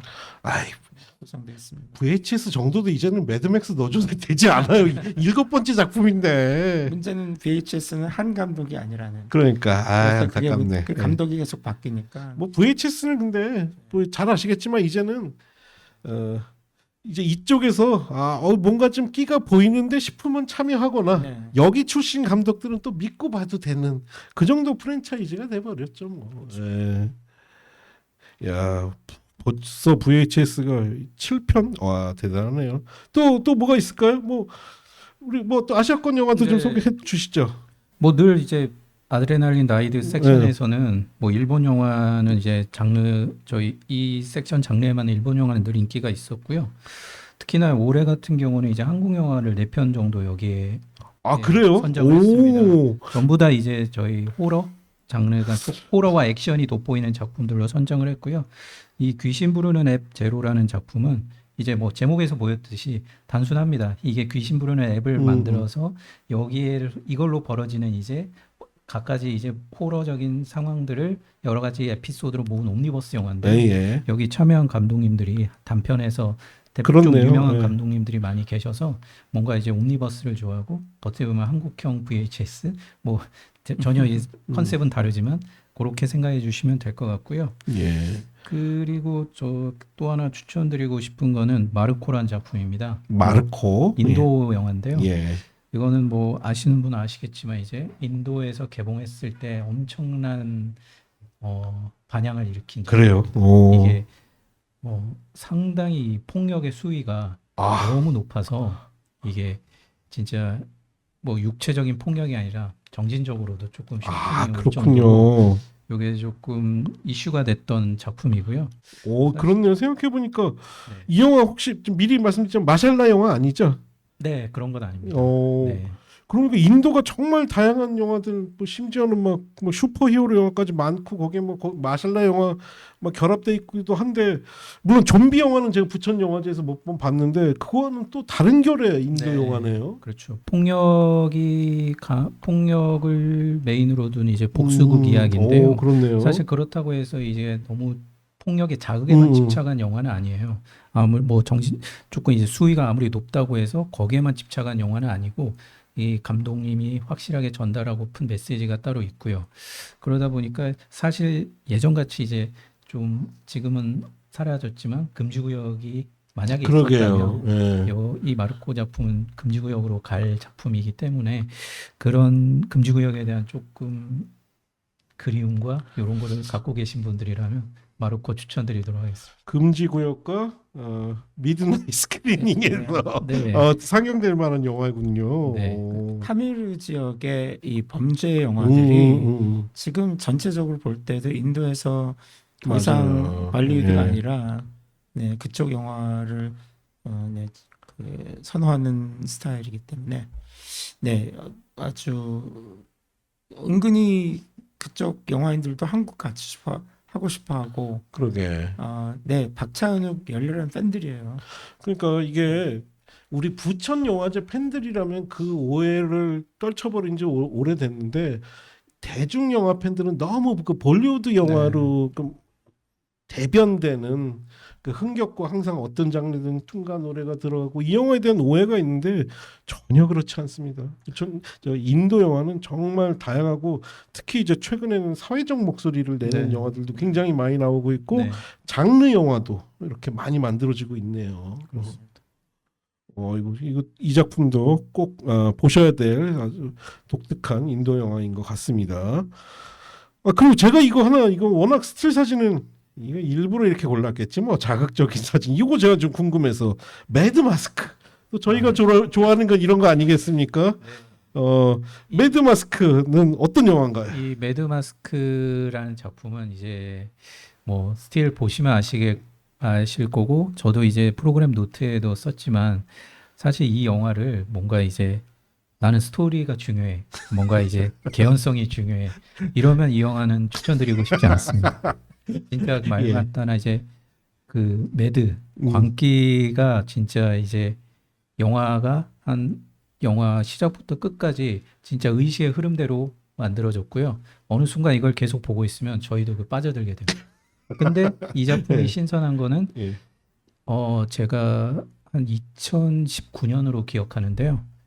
그때 이제 만리키라는 일본 영화가 있었어요. 예. 거기에 출연했던 이제 사이토 타쿠미라는 지금은 조금 그 당시보다는 음. 많이 유명해진 일본 배우하고 거기 이제 일본 개그맨으로 활동하는 개그맨과 배우로도 활동하고 이 작품의 연출까지 한 나가노란 감독 그 두 사람이 이제 어떻게 보면 이제 창작 집단으로서 만든 첫 번째 장편입니다. 이 작품이. 네, 그래서 작품에도 뭐 일본 영화나 드라마를 많이 보신 분들은 익숙하고 또 일본 이제 J-팝 좋아하시는 분들은 예, 예. 이제 주인공이 뭐 카네코 노부아키나 아이나 디엔드 그 키리의 노래 주인공이었던 예.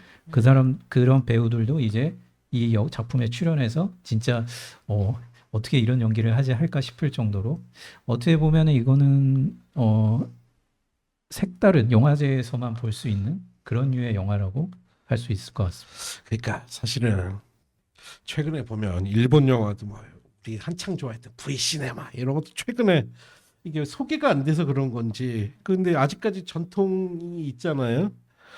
근데 저는 딱 스틸 사진만 보고도 요거는 딱 우리 까라다. 그래서 오래간만에 굉장히 반가운 일본 영화일 것 같고 저 얼마 전에 이제 제 오래된 영화 친구들이랑 모여서 얘기하는데 누가 부천영화제 이번 프로그램 평가를 그렇게 하시더라고요. 우리 일본 영화 너무 많아 그러더라고요. 근데 저 개인적으로 너무 반가웠어. 너무 네. 반가웠어. 한번 또 일본 영화의 저력 그걸 느낄 수가 있어서 올해 굉장히 우리 프로그램은 고생 많이 하신 것 같아요. 근데 사실 저희 영화제가 워낙 일본 영화가 인기가 있고요. 예, 그다음에 예. 일본 영화를 기다리는 팬분들도 많으시고. 근데 사실 일본 영화도 예년에 비해서 편수는 줄었습니다. 그러니까 최근에 좀 이게, 약했는데 사실 부천영화제 우리 세대니까 다 아시잖아요. 부천영화제 초창기는 그냥 미ike 다카시 신작 보러 가는 영화제였거든. 매년 거의 출품하고 그랬었잖아요. 네네네. 관객들이 말하는 이 폭탄이라는 단어를 많이 쓰잖아요. 예. 근데 그들이 뭐라 하냐면은 이 부천의 폭탄은 폭탄이 아니에요. 그거를 보는 것만으로도 그렇지. 기회를 걸작이 되는 거고. 예. 이제 제가 마지막으로 만약에 영어권을 예. 가진 작품이 있다면은 그 데드러버라고 데드러버. 네, 제목부터 심상치 않습니다. 네, 그레이스 글로이키 감독이 이제 여자 주연으로 출연하는데 그 이제 아주 지저분하고 똥냄새 나는 왜냐하면 그녀는 거기서 무덤에서 일을 하는 사람이다 보니까 그런데 전혀 자기 파트너를 못 구할 줄 알았는데 운이라고 할지 모르겠지만 자기 자신의 스타일을 좋아하는 약간 변태적인 남자를 만나게 돼요. 그래서 사랑에 빠지지만 그 남자분이 사고로 죽게 됩니다. 아하.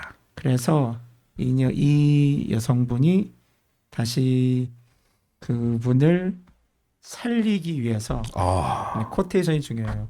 살리기 위해서 진행하는 말도 안 되는 황당한 상황들을 그린 코미디 호러인데 어떻게 보면은 당연히 프랑켄슈타인이 중심이 되겠죠. 거기에다가 존 워터스의 트레저 시네마 거기에 에드 우드를 더했다는 작품이 바로 이 작품이 될 수가 있겠습니다. 뭔가 존 워터스 얘기 나오니까 뭔가 배설에 관련된 장면들도 좀 있을 것 같고 지저분과 황당한 것들 왠지 저 프로그램 노트만 읽었을 때 그리고 또 프로그래머님 설명 들었을 때 저는 당연히 프랑켄슈타인도 생각나고 옛날에 그 이탈리아 영화 그 미켈레 소아비의 뭐 델라모르테 델라모레 뭐 세미트리맨으로 알려진 그런 영화도 생각나고 왠지 전설적인 또 독일의 네크로만틱의 설정도 왠지 생각나는 것 같고 그런데요. 심상치 않습니다 이 영화. 네크로만티까지 세련됐다기보다는 이 초저예산 이거 보셨죠 여러분? 이런 분입니다. 네크로만틱 세련됐다고 생각하시는 분입니다. 예. 초저예산으로 예. 거의 연극 같은 분위기를 불러오는 이제 작품인데 디스커스팅한 거를 좋아하시면은 할 수밖에 없는 요소들이 계속 이 영화를 끌고 가요. 그래서 거기다가 이 감독명 주연이 이제 그레이스 분이 엄청난 연륜을 하세요. 그래가지고 이분을 보고 결국은 이분을 따라 그래 스토리 전개가 어떻게 진행하자 한번 보자라고 끝까지 갈 수 있는 영화입니다. 예, 또 장르 영화계에 아주 대단한 여성 감독이 또 등장한 것 같습니다. 하여튼 좀 속도를 좀 빨리 내볼까요? 예, 다음은 이제 메탈 누아르네요. 메탈 누아르는 뭐 피판을 대표하는 호러와 함께 양대 산맥이죠. SF 그리고 뭐 범죄 누아르 등을 다루는 섹션인데 여기서 이제 또 추천해 주신 작품 뭐가 있을까요? 네, 7편을 올해 선정을 했는데 여기서 뭐 예를 들자면은 그 영어권이라 하면은 이제 그 미국과 태국의 그 공동 제작권이 있습니다. 이제 감독은 미국 분인데 제임스 크로크라고 레이턴시라는 작품인데 레이턴시. 네, 이 뭐랄까 액션 미녀 코드를 또 사용한 액션 그 작품이고요. 키워드에 여기 네. 미녀가 들어가 있네요. 네, 왜냐하면 미녀를 걸고 유령이다 보니까 아하. 네, 그거가 들어가 있는 네, 그 작품이 좀 이렇게 그러니까 집안 이런 게 아니라 좀 깜짝 놀라게 하면서 영화를 끝까지 잘 끌어갑니다. 그래서 이거가 있고 또 하나는 빠질 수 없는 결국은 그거가 되겠죠. 좀비 영화가 될 것 같은데 엘스라는 영화가 있습니다. 예. 엘스는 그 티브 에맹 감독이 만든 작품인데 이거 역시 이 밤에 늦게 한 다친 여성을 이제 이분이 위험하실까봐 네. 밤 늦고 하니까는 자기 차에 태워서 어떻게 빨리 병원으로 보내려고 할 때 이 여성분이 자살을 해버려요. 오. 그러니까 어떤 당할지 모르니까 밤은 늦었고 그래서 할 수 없이 이 시체가 있는 상황으로 집으로 차를 가져가는데 그 이후에 벌어지는 황당한 얘기들입니다.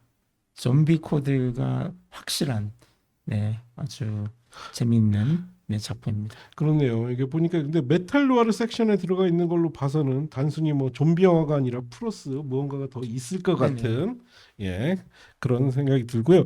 그 우리 아시아 영화도 소개해 주실 작품이 있을까요? 네, 저희 그 메탈 누아르의 이제 색깔을 잘 보여주는 아시아 작품 그 모래 폭풍 속에서 모래 폭풍 속에서 이 작품은 이제 중국 영화인데요. 예. 이제 제목에서 느껴지듯이 이제 거의 이제 중국의 이제 거의 북서부 지역에 이제 완전 외딴 마을 이제 모래바람이 그 거의 이제 불어오는 계절이 있는 그런 거기 진짜 작은 마을에 그 마을을 지키는 경찰관은 3명뿐입니다. 근데 이제 거기에 이제 자신들의 이제 돈을 숨긴 범죄 조직 집단이 그 마을을 점령하면서 이 경찰은 이 마을 사람들을 지키면서 이 범죄 조직 집단과 싸우는 얘기인데 뭔가 이게 액션도 그렇고 이제 그런 누아르적인 분위기도 그렇고 제목에서 느껴지듯이 매드맥스를 연상시키게 하는 그런 모래 폭풍 장면도 상당히 인상적입니다. 그래서 이제 이 작품을 추천드리고요. 그리고 또 하나 추천드리면 여기 보니까 또 제가 아는 분이 있네요. 제가 아는 분이자 뭐 아시아의 뭐 가장 유명한 영화인 중에 한 명이죠. 빌 콩이 또 프로듀서를 했네요. 네, 맞습니다.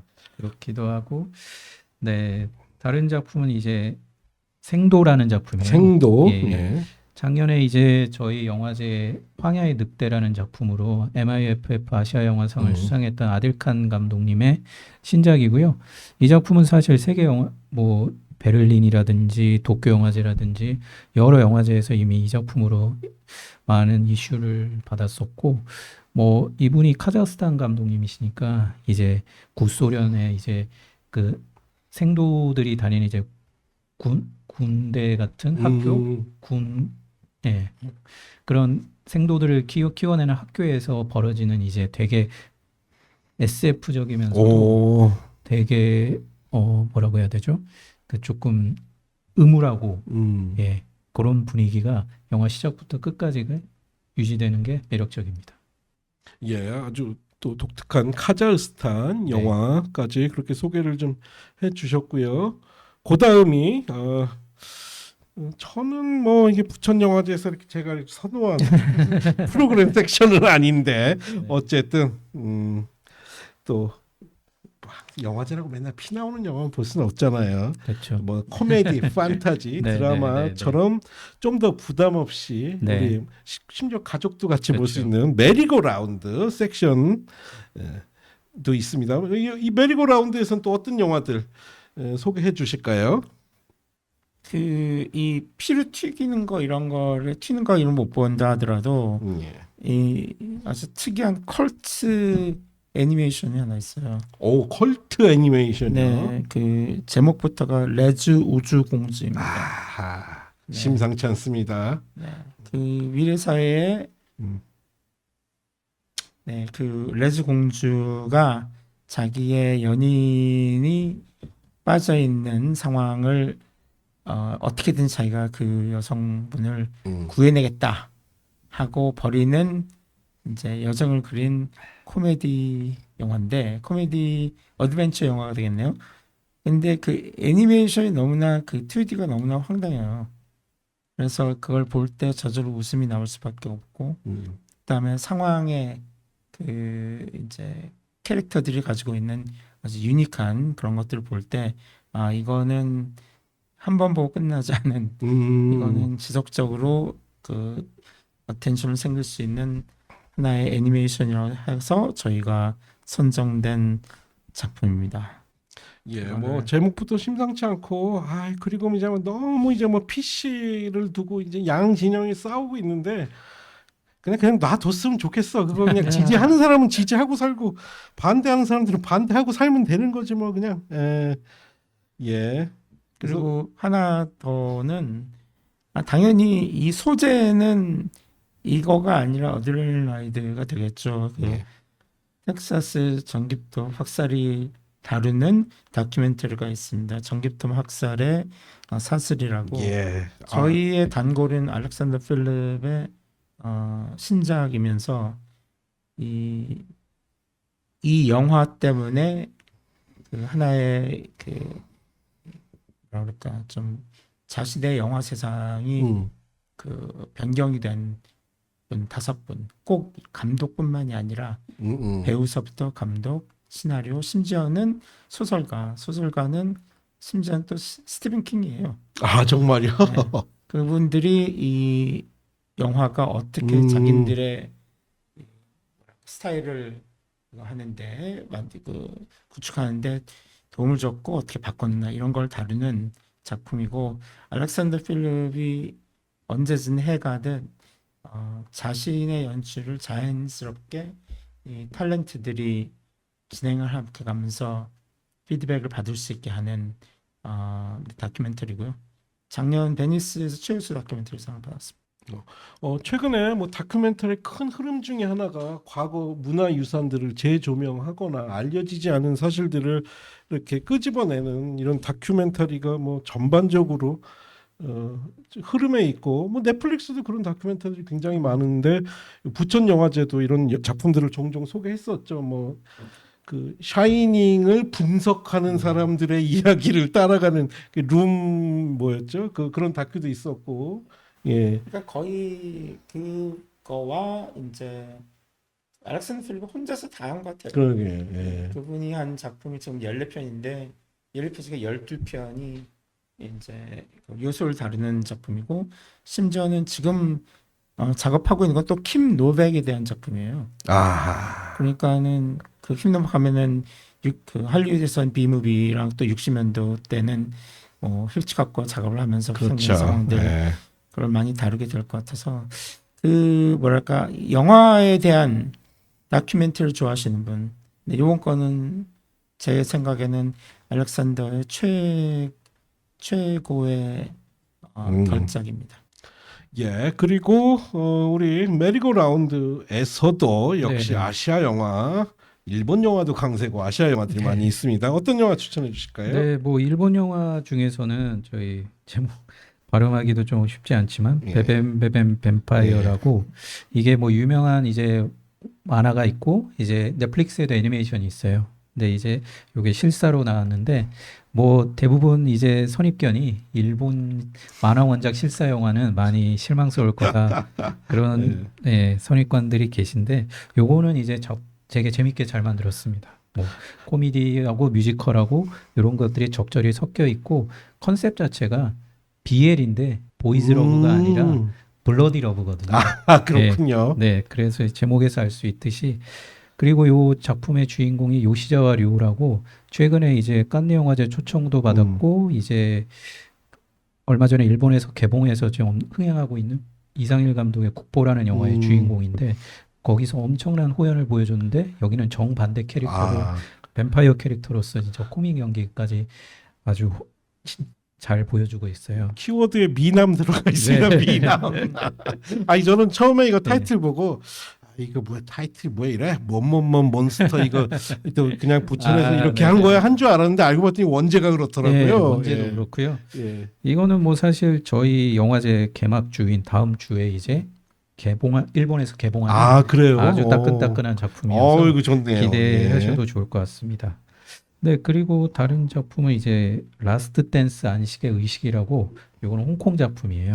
홍콩 예. 영화. 작년 이제 하반기 연말쯤에 홍콩에서 개봉해서 거의 홍콩 역대 박스오피스 1위를 그래요. 기록을 세운 작품이고요. 이거는 이제 홍콩의 이제 전통적인 도교 장례 문화, 그다음에 이제 그 코로나 시대에 이제 웨딩 플래너로 일하다가 코로나 때문에 직장을 잃고 이제 장례 지도사로 일하면서 요런 이제 도교 의식을 전통적으로 하는 거와 이제 이 사람은 이제 나름 새롭게 하겠다. 그러면서 이제 세대 간에 이제 그런 부딪힘이 있으면서 서로를 이해하면서 이제 요런 라스트 댄스란 마지막 의식 같은 춤이 있어요. 그거를 보는 게 아주 인상적입니다. 요거는 뭐 가족분들이 같이 보셔도 되게 감동적인 그런 작품이라고 할 수 있습니다. 주로 이제 저희 세대는 홍콩 영화고 도교 이러면은 네. 죽었던 시체 다시 좀 깨어나고 이래야 되는데 요건 굉장히 진지한 영화 마음을 같습니다. 울리는 이제 따뜻한 드라마입니다. 맞아요. 사실은 홍콩 영화에도 원래 이런 영화의 힘이 좀 있었는데 진짜 홍콩 역대 박스오피스 1위에 놀랐다는 게 더군다나 이런 진지한 소재의 영화가 그랬다는 게 놀랍기도 하고 또 한편으로는 뭐 홍콩 사회에 대한 뭔가 은유처럼 느껴지기도 그런 하네요. 부분들도 이제 영화 속에 숨어 있고요.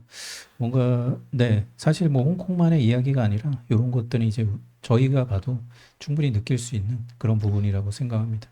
예, 그렇게 메리고라운드 섹션 살펴봤고요. 예, 그리고 이거야말로 진짜 가족들을 위한 섹션입니다. 좀 스피디하게 넘어가죠. 뭐 저세상 패밀리. 저세상 패밀리는 정말 남녀노소 다 보실 수 있는 정말 가족이 함께 보셔도 되는 그런 작품들이죠. 어떤 작품 먼저 우리 이정현 프로그래머님 먼저 소개해 주실까요? 아시아권 영화들 어떤 영화들이 있나요? 그 사실 이제 저세상 패밀리 같은 경우는 오늘 미처 참석하지 못한 그렇군요. 김관희 프로그래머가 이제 심혈을 기울여서 선정한 작품들이거든요. 네. 그래서 이제 저세상 패밀리 섹션은 남프로님께서 한 작품 한 추천을 작품 정도 해주시고 해주시죠. 다음 이제 오마주는 제가 하는 걸로.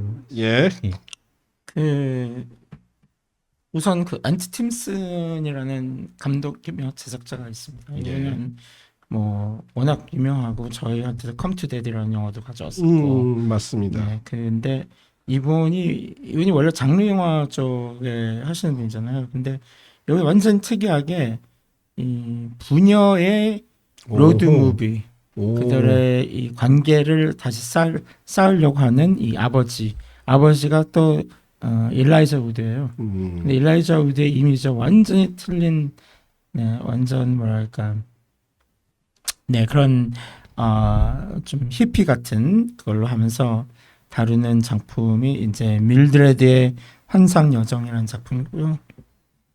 한동안 장르 영화는 또 줄기차게 출연하던 일라이자 우드가 또 괜찮은 드라마 또 아버지 역할을 해도 될 정도로 나이가 들었군요. 이제 예. 근데 영화를 보면은 당연히 여기서 아이는 일라이자 우드예요.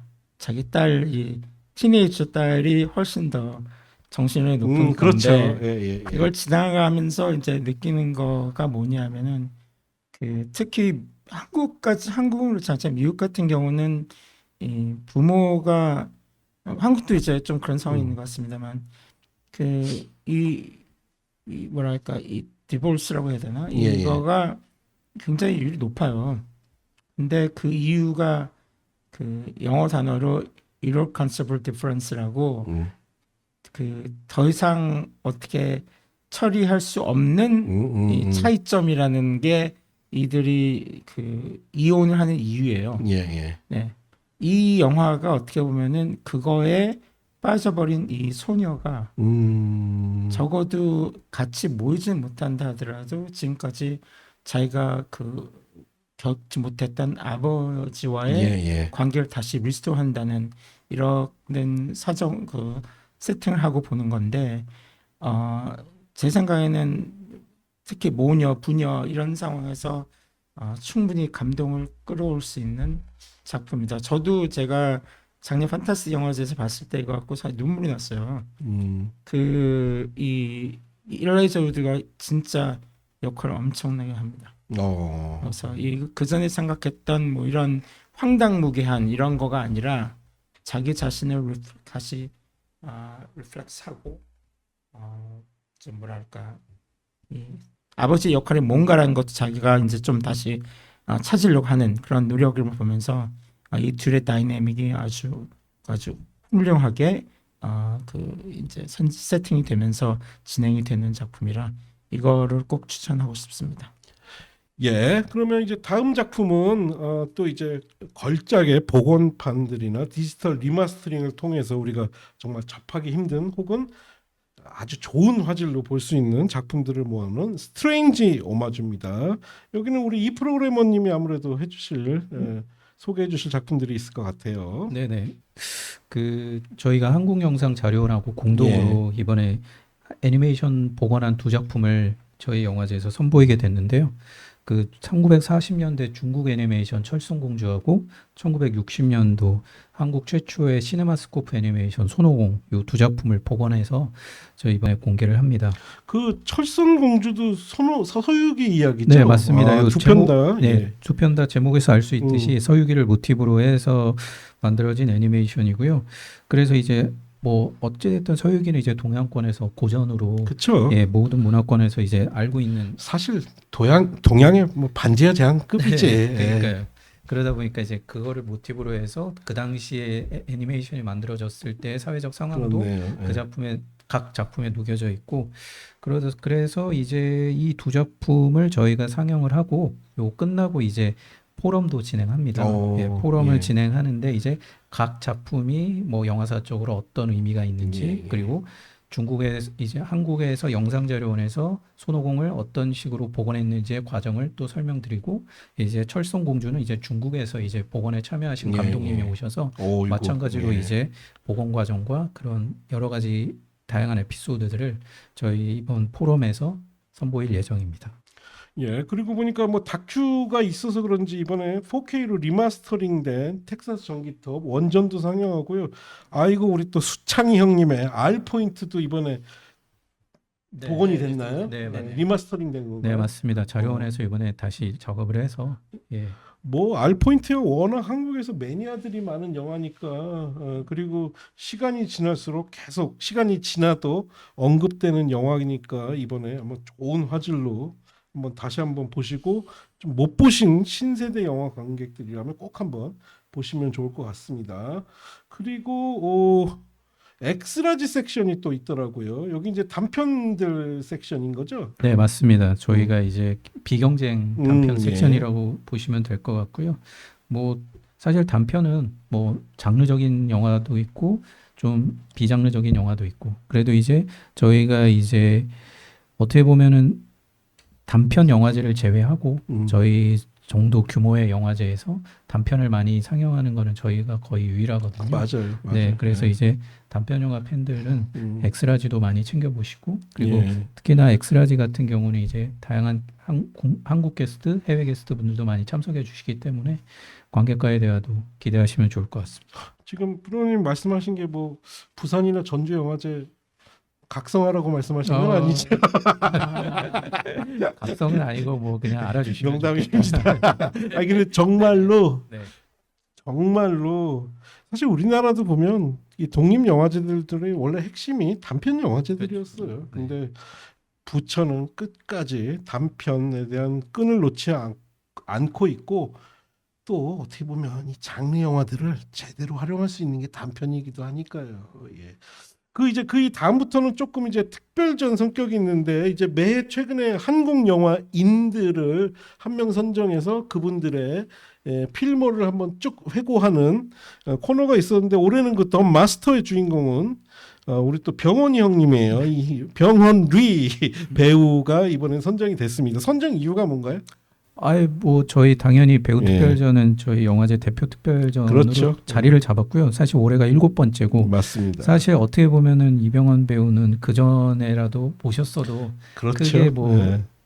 이의가 없을 그런 우리나라의 대표 배우인데 사실 뭐 저희가 조금 타이밍이 늦은 것도 네, 있었죠. 네. 그래도 감사하게도 이병헌 배우도 이제 당연히 올해 특별전에 함께하겠다라는 얘기가 되고 나서 뭐 되게 다행이라고 생각하셨죠. 예. 네, 그리고 또 워낙 또 지금 바쁘시잖아요. 예, 지금 맞아요. 안 그래도 저희 이번 주 공개로 그 저희 영화제 개막 1주 전 그때 이제 오징어 게임 시즌 3가 공개되는 걸로 알고 있어요. 예, 예. 네, 마침 그래서 이제 서로 이제 여러 가지 시너지가 있을 것 같다는 좋은 기대감도 갖고 있습니다. 특히 이제 홍보팀이나 이쪽에서 굉장히 좋아하셨겠네요. 네. 예. 그다음은 올해 특별 섹션 중에 아마 정말 공포 영화 매니아들이 환호할 만한 게 바디 호러 섹션 같아요. 아까 말씀드린 대로 다시 전 세계적으로 바디 호러 붐도 있고 뭐 서브스턴스 같은 작품으로 이게 좀 대중화되는 느낌도 좀 있고 그렇습니다. 네, 그 저희가 이제 70, 80년도 다시 돌아가네요. 뭐 데이비드 크로넨버그가 그때 시작했던 그 클래식 영화들을 한 4편 그리고 올해 신작 3편에서 한 7편 정도를 구성하는데요. 뭐 데드링어스 같은 건 워낙 뭐 크로넨버그의 걸작이고 그다음에 데드링어는 사실 이제 우리가 뭐 서브스텐스류의 바디 호러를 좋아하시는 분들이라면 비주얼적으로는 실망할 수 있는데 어떻게 보면은 이 바디 호러라는 게 과연 바디라는 게 단순히 우리가 가지고 있는 육신만 뜻하는 것이냐라고 생각했을 때는 진짜 걸작이죠. 데드링거는. 그렇죠. 왜냐하면은 그 서브스턴스가 원한다면은 당연히 뭐 브라이언 뉴스나 소사이어티 뭐 이런 식으로 맞아요. 예. 가게 되겠죠. 근데 그렇다기보다는 기본적인 틀을 70년대부터 보면서 뭐 예를 들자면 브레인 데미지 같은 거 그렇죠. 프랭켄 헤너로터 감독이라든지 뭐 그다음에 인간 지능을 다시 또 합니다. 제가 그거를 하나에 들어가면서 인간지능은 예상치 않게 최근에 좀 정치 섹션에서 사람들이 댓글에서 이 인간지능의 스틸을 활용해서 이 싸지른 놈 거를 다음 놈이 싸지르고 또 다음 놈이 싸지르고 그걸 또 받아 먹어야 되는 대한민국 사회를 은유하는 영화로만 언급됩니다. 근데 저는 인간지능 좀 다시 평가해야 된다고 생각해요. 너무 이 영화를 싫어하는 분들이 많은데 저는 이거 다시 평가해야 된다고 생각해요. 아 그렇죠. 그다음에 그 1, 2, 3이 돼가면서 약간 감독도 샥 발류 쪽으로 넘어간 것도 사실이고요. 어떻게 보면 탐 스크스 같은 사람은 글쎄요, 과연 그분이 예술적인 코드를 과연 추구할까 그런 거는 자기만으로서의 또 뚜렷한 건 있지만 그분은 네, 그 영화가 못하는 거에 대한 워낙 개인적인 그거 관념이 뚜렷하신 분이기 때문에 네. 그걸 설득하기는 쉽지 않을 것 같습니다. 예. 근데 하여튼 이제 그 바디호러의 서브스턴스로 관심을 갖기 시작하신 분들이라면 한번 바디호러의 전통 걸작들을 경험하실 수 있는 아주 좋은 기회 같습니다. 특히 바디호러 같은 건 지금 큰 스크린에서 어디 볼 수가 없어. 네. 부천 영화제 되니까 오는 거죠. 그렇죠.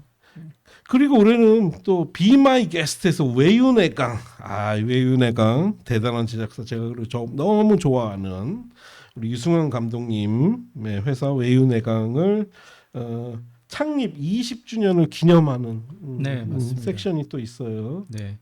저희가 이제 그 비마이 게스트는 매년 이제 뭐 어떤 영화인이 됐든 영화가 됐든 올해는 이제 영화사인 거죠. 예. 이제 그래서 이제 외윤의 강의 20주년을 축하하고 기념하는 자리로 외윤의 강을 선정을 했고요.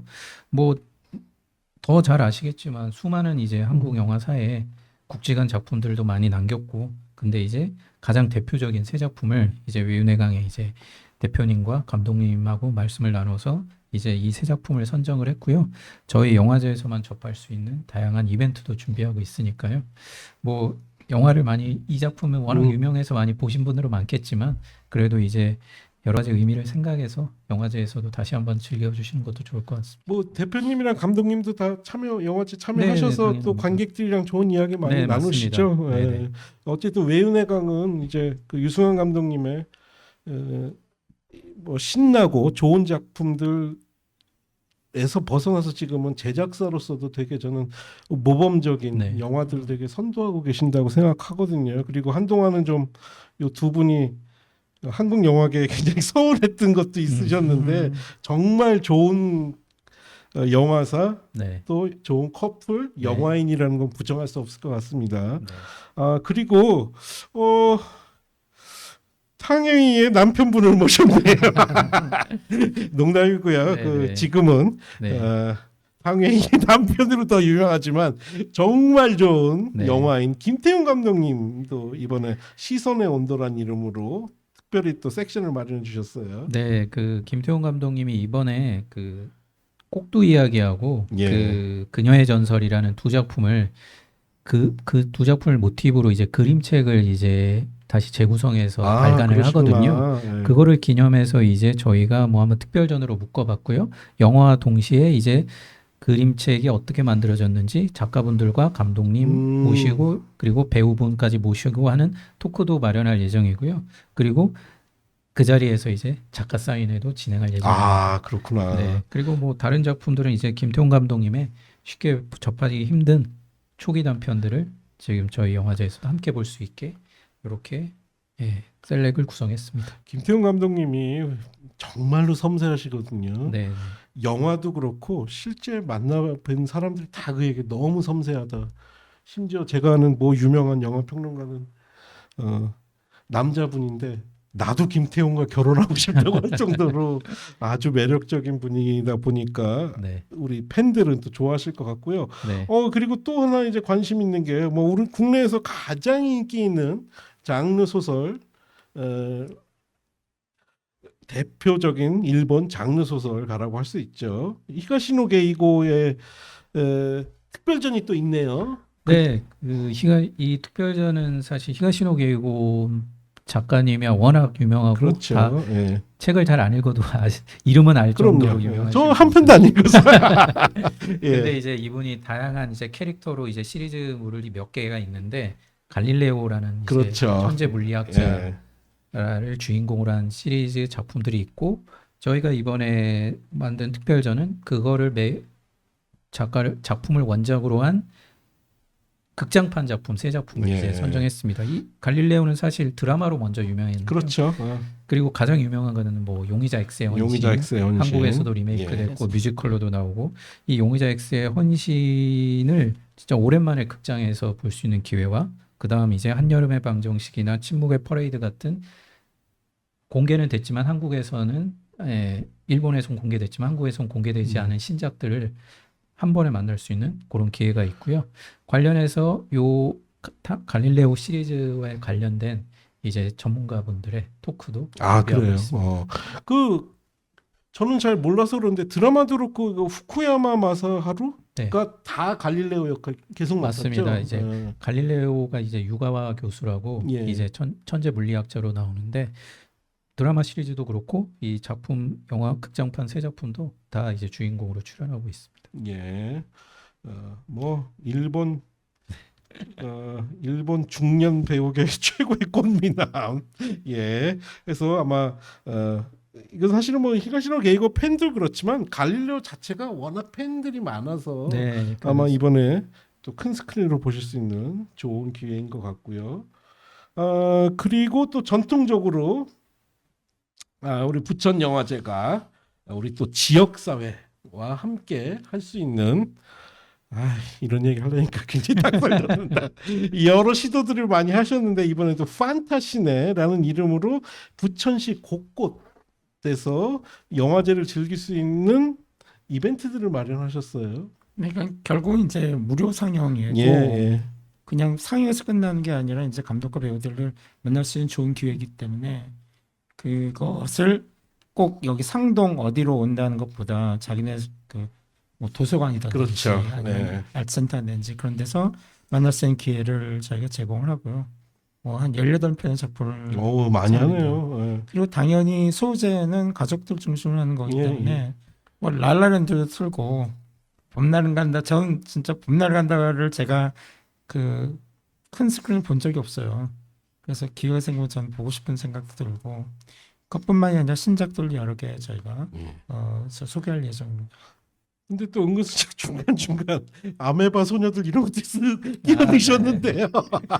네, 아무래도 뭐 저희랑 예. 관련 있는 작품도 있고 사실 뭐 아메바 같은 경우는 뭐 가족들이 봐도 충분히 즐길 수 있는 작품이고요. 그리고 여기 또 뭐 저도 너무 뭐 좋아하고 존경하는 작품이죠. 어른 김장이시. 네. 이런 작품 넣으신 것도 뭔가 굉장히 정치적으로 고민하신 산물이 아닌가 네. 싶습니다. 이게 정말 좋은 작품이고 뭐 우리 이번 선거 거치면서 얼마나 훌륭한 분인가가 재조명됐기 때문에 많이들 보시면 좋을 것 같습니다. 하여튼 뭐 영화제는 사실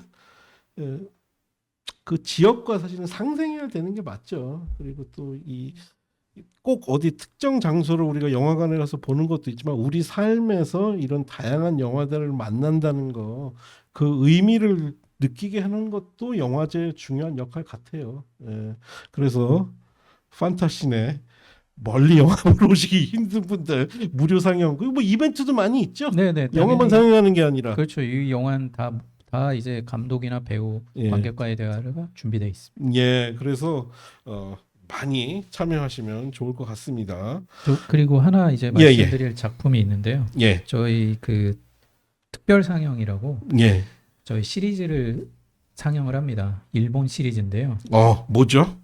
아이킬이라고 예, 예. 예, 지금 와우와우라는 그 일본 채널에서 최근에 이제 공개된 작품인데 사실 저희가 뭐 시리즈를 전문으로 막 섹션이 있고 이러진 않아요. 작년 같은 경우도 이제 동조자가 이제 부천에서 책이 상을 받아가지고 저희가 이제 전작품을 이제 스크린으로 볼 수 있는 기회 같이 요렇게 이제 특별 이벤트식으로 이제 시리즈를 상영했는데 올해 같은 경우는 신작입니다. 신작이어서 저희가 6부작 중에 2부를 공개하는데요. 이 작품 같은 경우에는 그 유명한 이제 일본 중세 시대에 이제 그 1500년대 중반 이때쯤에 이제 조금 일본이 전쟁이 좀 사그라들고 이때 이제 궁쿄라는 이제 좀비 같은 이제 괴물이 나타나서 거기에서 이제 맞서 싸우는 이야기가 이제 주된 내용이고요. 사실 저희 이제 좀 역사를 배경으로 한 좀비물은 이제 저희 한국에도 유명한 킹덤이 그렇죠. 있듯이 뭔가 일본에도 이렇게 일본 특유의 역사적 사실을 배경으로 이런 작품은 사실 뭐 비교하면서 볼 수도 있고요. 사실 이게 아직 한국에서 언제 공개될지는 모르겠지만 미리 저희 영화제에서 관람하시면 나중에 이제 한국에서 만나게 될 때도 좋은 기회가 될 것 같고요. 또 하나 말씀드리고 싶은 거는 이 아이킬이라는 이 같은 컨텐츠로 저희가 XR이 있거든요. 그래요? 예, 같은 컨텐츠 XR 작품도 있습니다. 예. 그래서 영화도 이 시리즈도 부천에서 보시고 또 XR도 같은 아이킬 컨텐츠를 즐기면 이게 또 더 큰 재미를 느끼지 않을까 싶습니다. 그래서 오늘 소개는 못 해드렸지만 역시 부천은 또 XR 네. 계속 지속해서 일종의 뭐 영화뿐만 아니라 뭐 산업의 관점, 여러 가지 시스템의 관점에서도 하고 계시고 올해도 하시더라고요. 저도 섹션에는 없어가지고 이거 안 하시나 하고 봤더니 뭐 여전히 네. 이건 오히려 별도 이벤트로 부스에서 네네. 다 진행하고 있으니까 많이 참여하시면 좋을 것 같습니다. 저희 뭐 아시는 분은 아시지만 이제 아트벙커 B39에서 예. XR은 진행되고 있습니다. 예, 아유 장시간 뭐 우리 매번 그렇지만 우리 짧게 하자고 그러고 이제 우리 또 프로그래머님도 워낙 이 본인들이 선정하신 영화가 영화제에서 관객들을 만나는 건 뭐 일종의 저는 꼭 그 영화 감독들이 영화 연출하는 거나 다름없는 일종의 출산의 행위 같다라는 생각을 좀 많이 하거든요. 그래서 애정이 많으시다 보니까 빠르게 진행하고 싶어도 또 저희가 정말 최대한 많은 영화들 소개해 드렸습니다. 그 예매는 목요일부터 이번 주 목요일 날부터 일반 상영작은 예매가 시작되고요. 영화제 기간은 7월 4일부터 3일부터 7월 3일부터 13일까지. 네. 우리가 부천 영화제 하면 항상 그 예매 날 서버 다운되는 걸로 되게 유명한 영화제이기도 했는데 뭐 최근에 그런 일 거의 없었죠. 예. 네, 뭐 그런 걸로 알고 있습니다. 아, 다행이네요. 그래서 올해도 부천 영화제 예매 전쟁에서 우리 영화 친구들 성공하시길 바라고요. 하여튼 이 두 분한테는 뭐 지난 1년간 너무 고생 많이 하셨고 또 우리 내년에 반가운 얼굴로 한번 또 뵀으면 좋겠네요. 참고로 내년은 저희 30주년. 이거 내년 30주년이네. 저기 프로네님 그 내년 30주년에 부천 키즈들 해서 1회 때부터 부천 영화제 참석했던 사람들을 위한 것 좀 하나 만들어 주세요. 근데 우리가 10년 동안 이렇게 부천 영화제 홍보 방송 했는데 뭐가 좀 와야 될 거 아니야. 우리 프로그래머님이 좀 한번 신경 써 주십시오. 예. 하여튼 아이고 정말 좋은 영화들이 여러분 또 기다리고 있고요. 뭐 많이 말씀드리는 거지만 멀리 피서 못 가시는 분들 피서 대용으로 즐기셔도 좋고 또 공포 영화 좋아하시는 분들은 말씀 안 드려도 찾아오실 것 같아요. 정말 우리들의 오랜 친구와 같은 영화제입니다. 부천국제 판타스틱 영화제 7월 3일부터 7월 13일까지 보실 수 있고요. 지금 제가 당부드리고 싶은 건 좀 오셔서 영화만 보고 서울 뭐 집에 다 가지 마시고 와서 술도 드시고 때로는 뭐 숙박도 좀 즐기시고 이렇게 정말 휴가 나왔다고 생각하고 좀 영화제를 즐기셨으면 좋겠어요. 아마 그게 또 영화제에 도움이 될 것 같습니다. 마지막으로 두 분 이제 영화제 오실 분들을 위한 마지막 인사 한마디씩 듣고 오늘 방송 마치겠습니다. 네, 여러 상황이 있던 한 해였지만 알차게 프로그램을 많이 잘 준비해왔습니다. 여러분이 오셔서 이제 실망하지 않을 프로그래밍으로 저희는 준비했다고 생각하고 와서 만끽해 주시기를 바라겠습니다. 네, 뭐 늘 이제 많이 찾아주실 거라고 생각하고 있습니다. 저희 영화는 이제 막상 이제 세세하게 뜯어보면 더 큰 재미를 느낄 수 있는 작품들이 가득하고요. 뭐 그렇지 않더라도 저희 뭐 사회자분께서 말씀 주셨다시피 한여름에 어디 그 더울 때 공포 영화로 조금 이제 더위를 가시고 여러 가지 즐거움을 즐길 수 있는 영화제 방문해 주시면 감사하겠습니다. 네, 감사합니다. 예, 이것으로 2025년 부천국제 판타스틱 영화제 특집 방송 마치고요. 우리 두 분은 내년 이맘때쯤 또 뵙는 걸로 하겠습니다. 고생하셨습니다. 감사합니다. 감사합니다.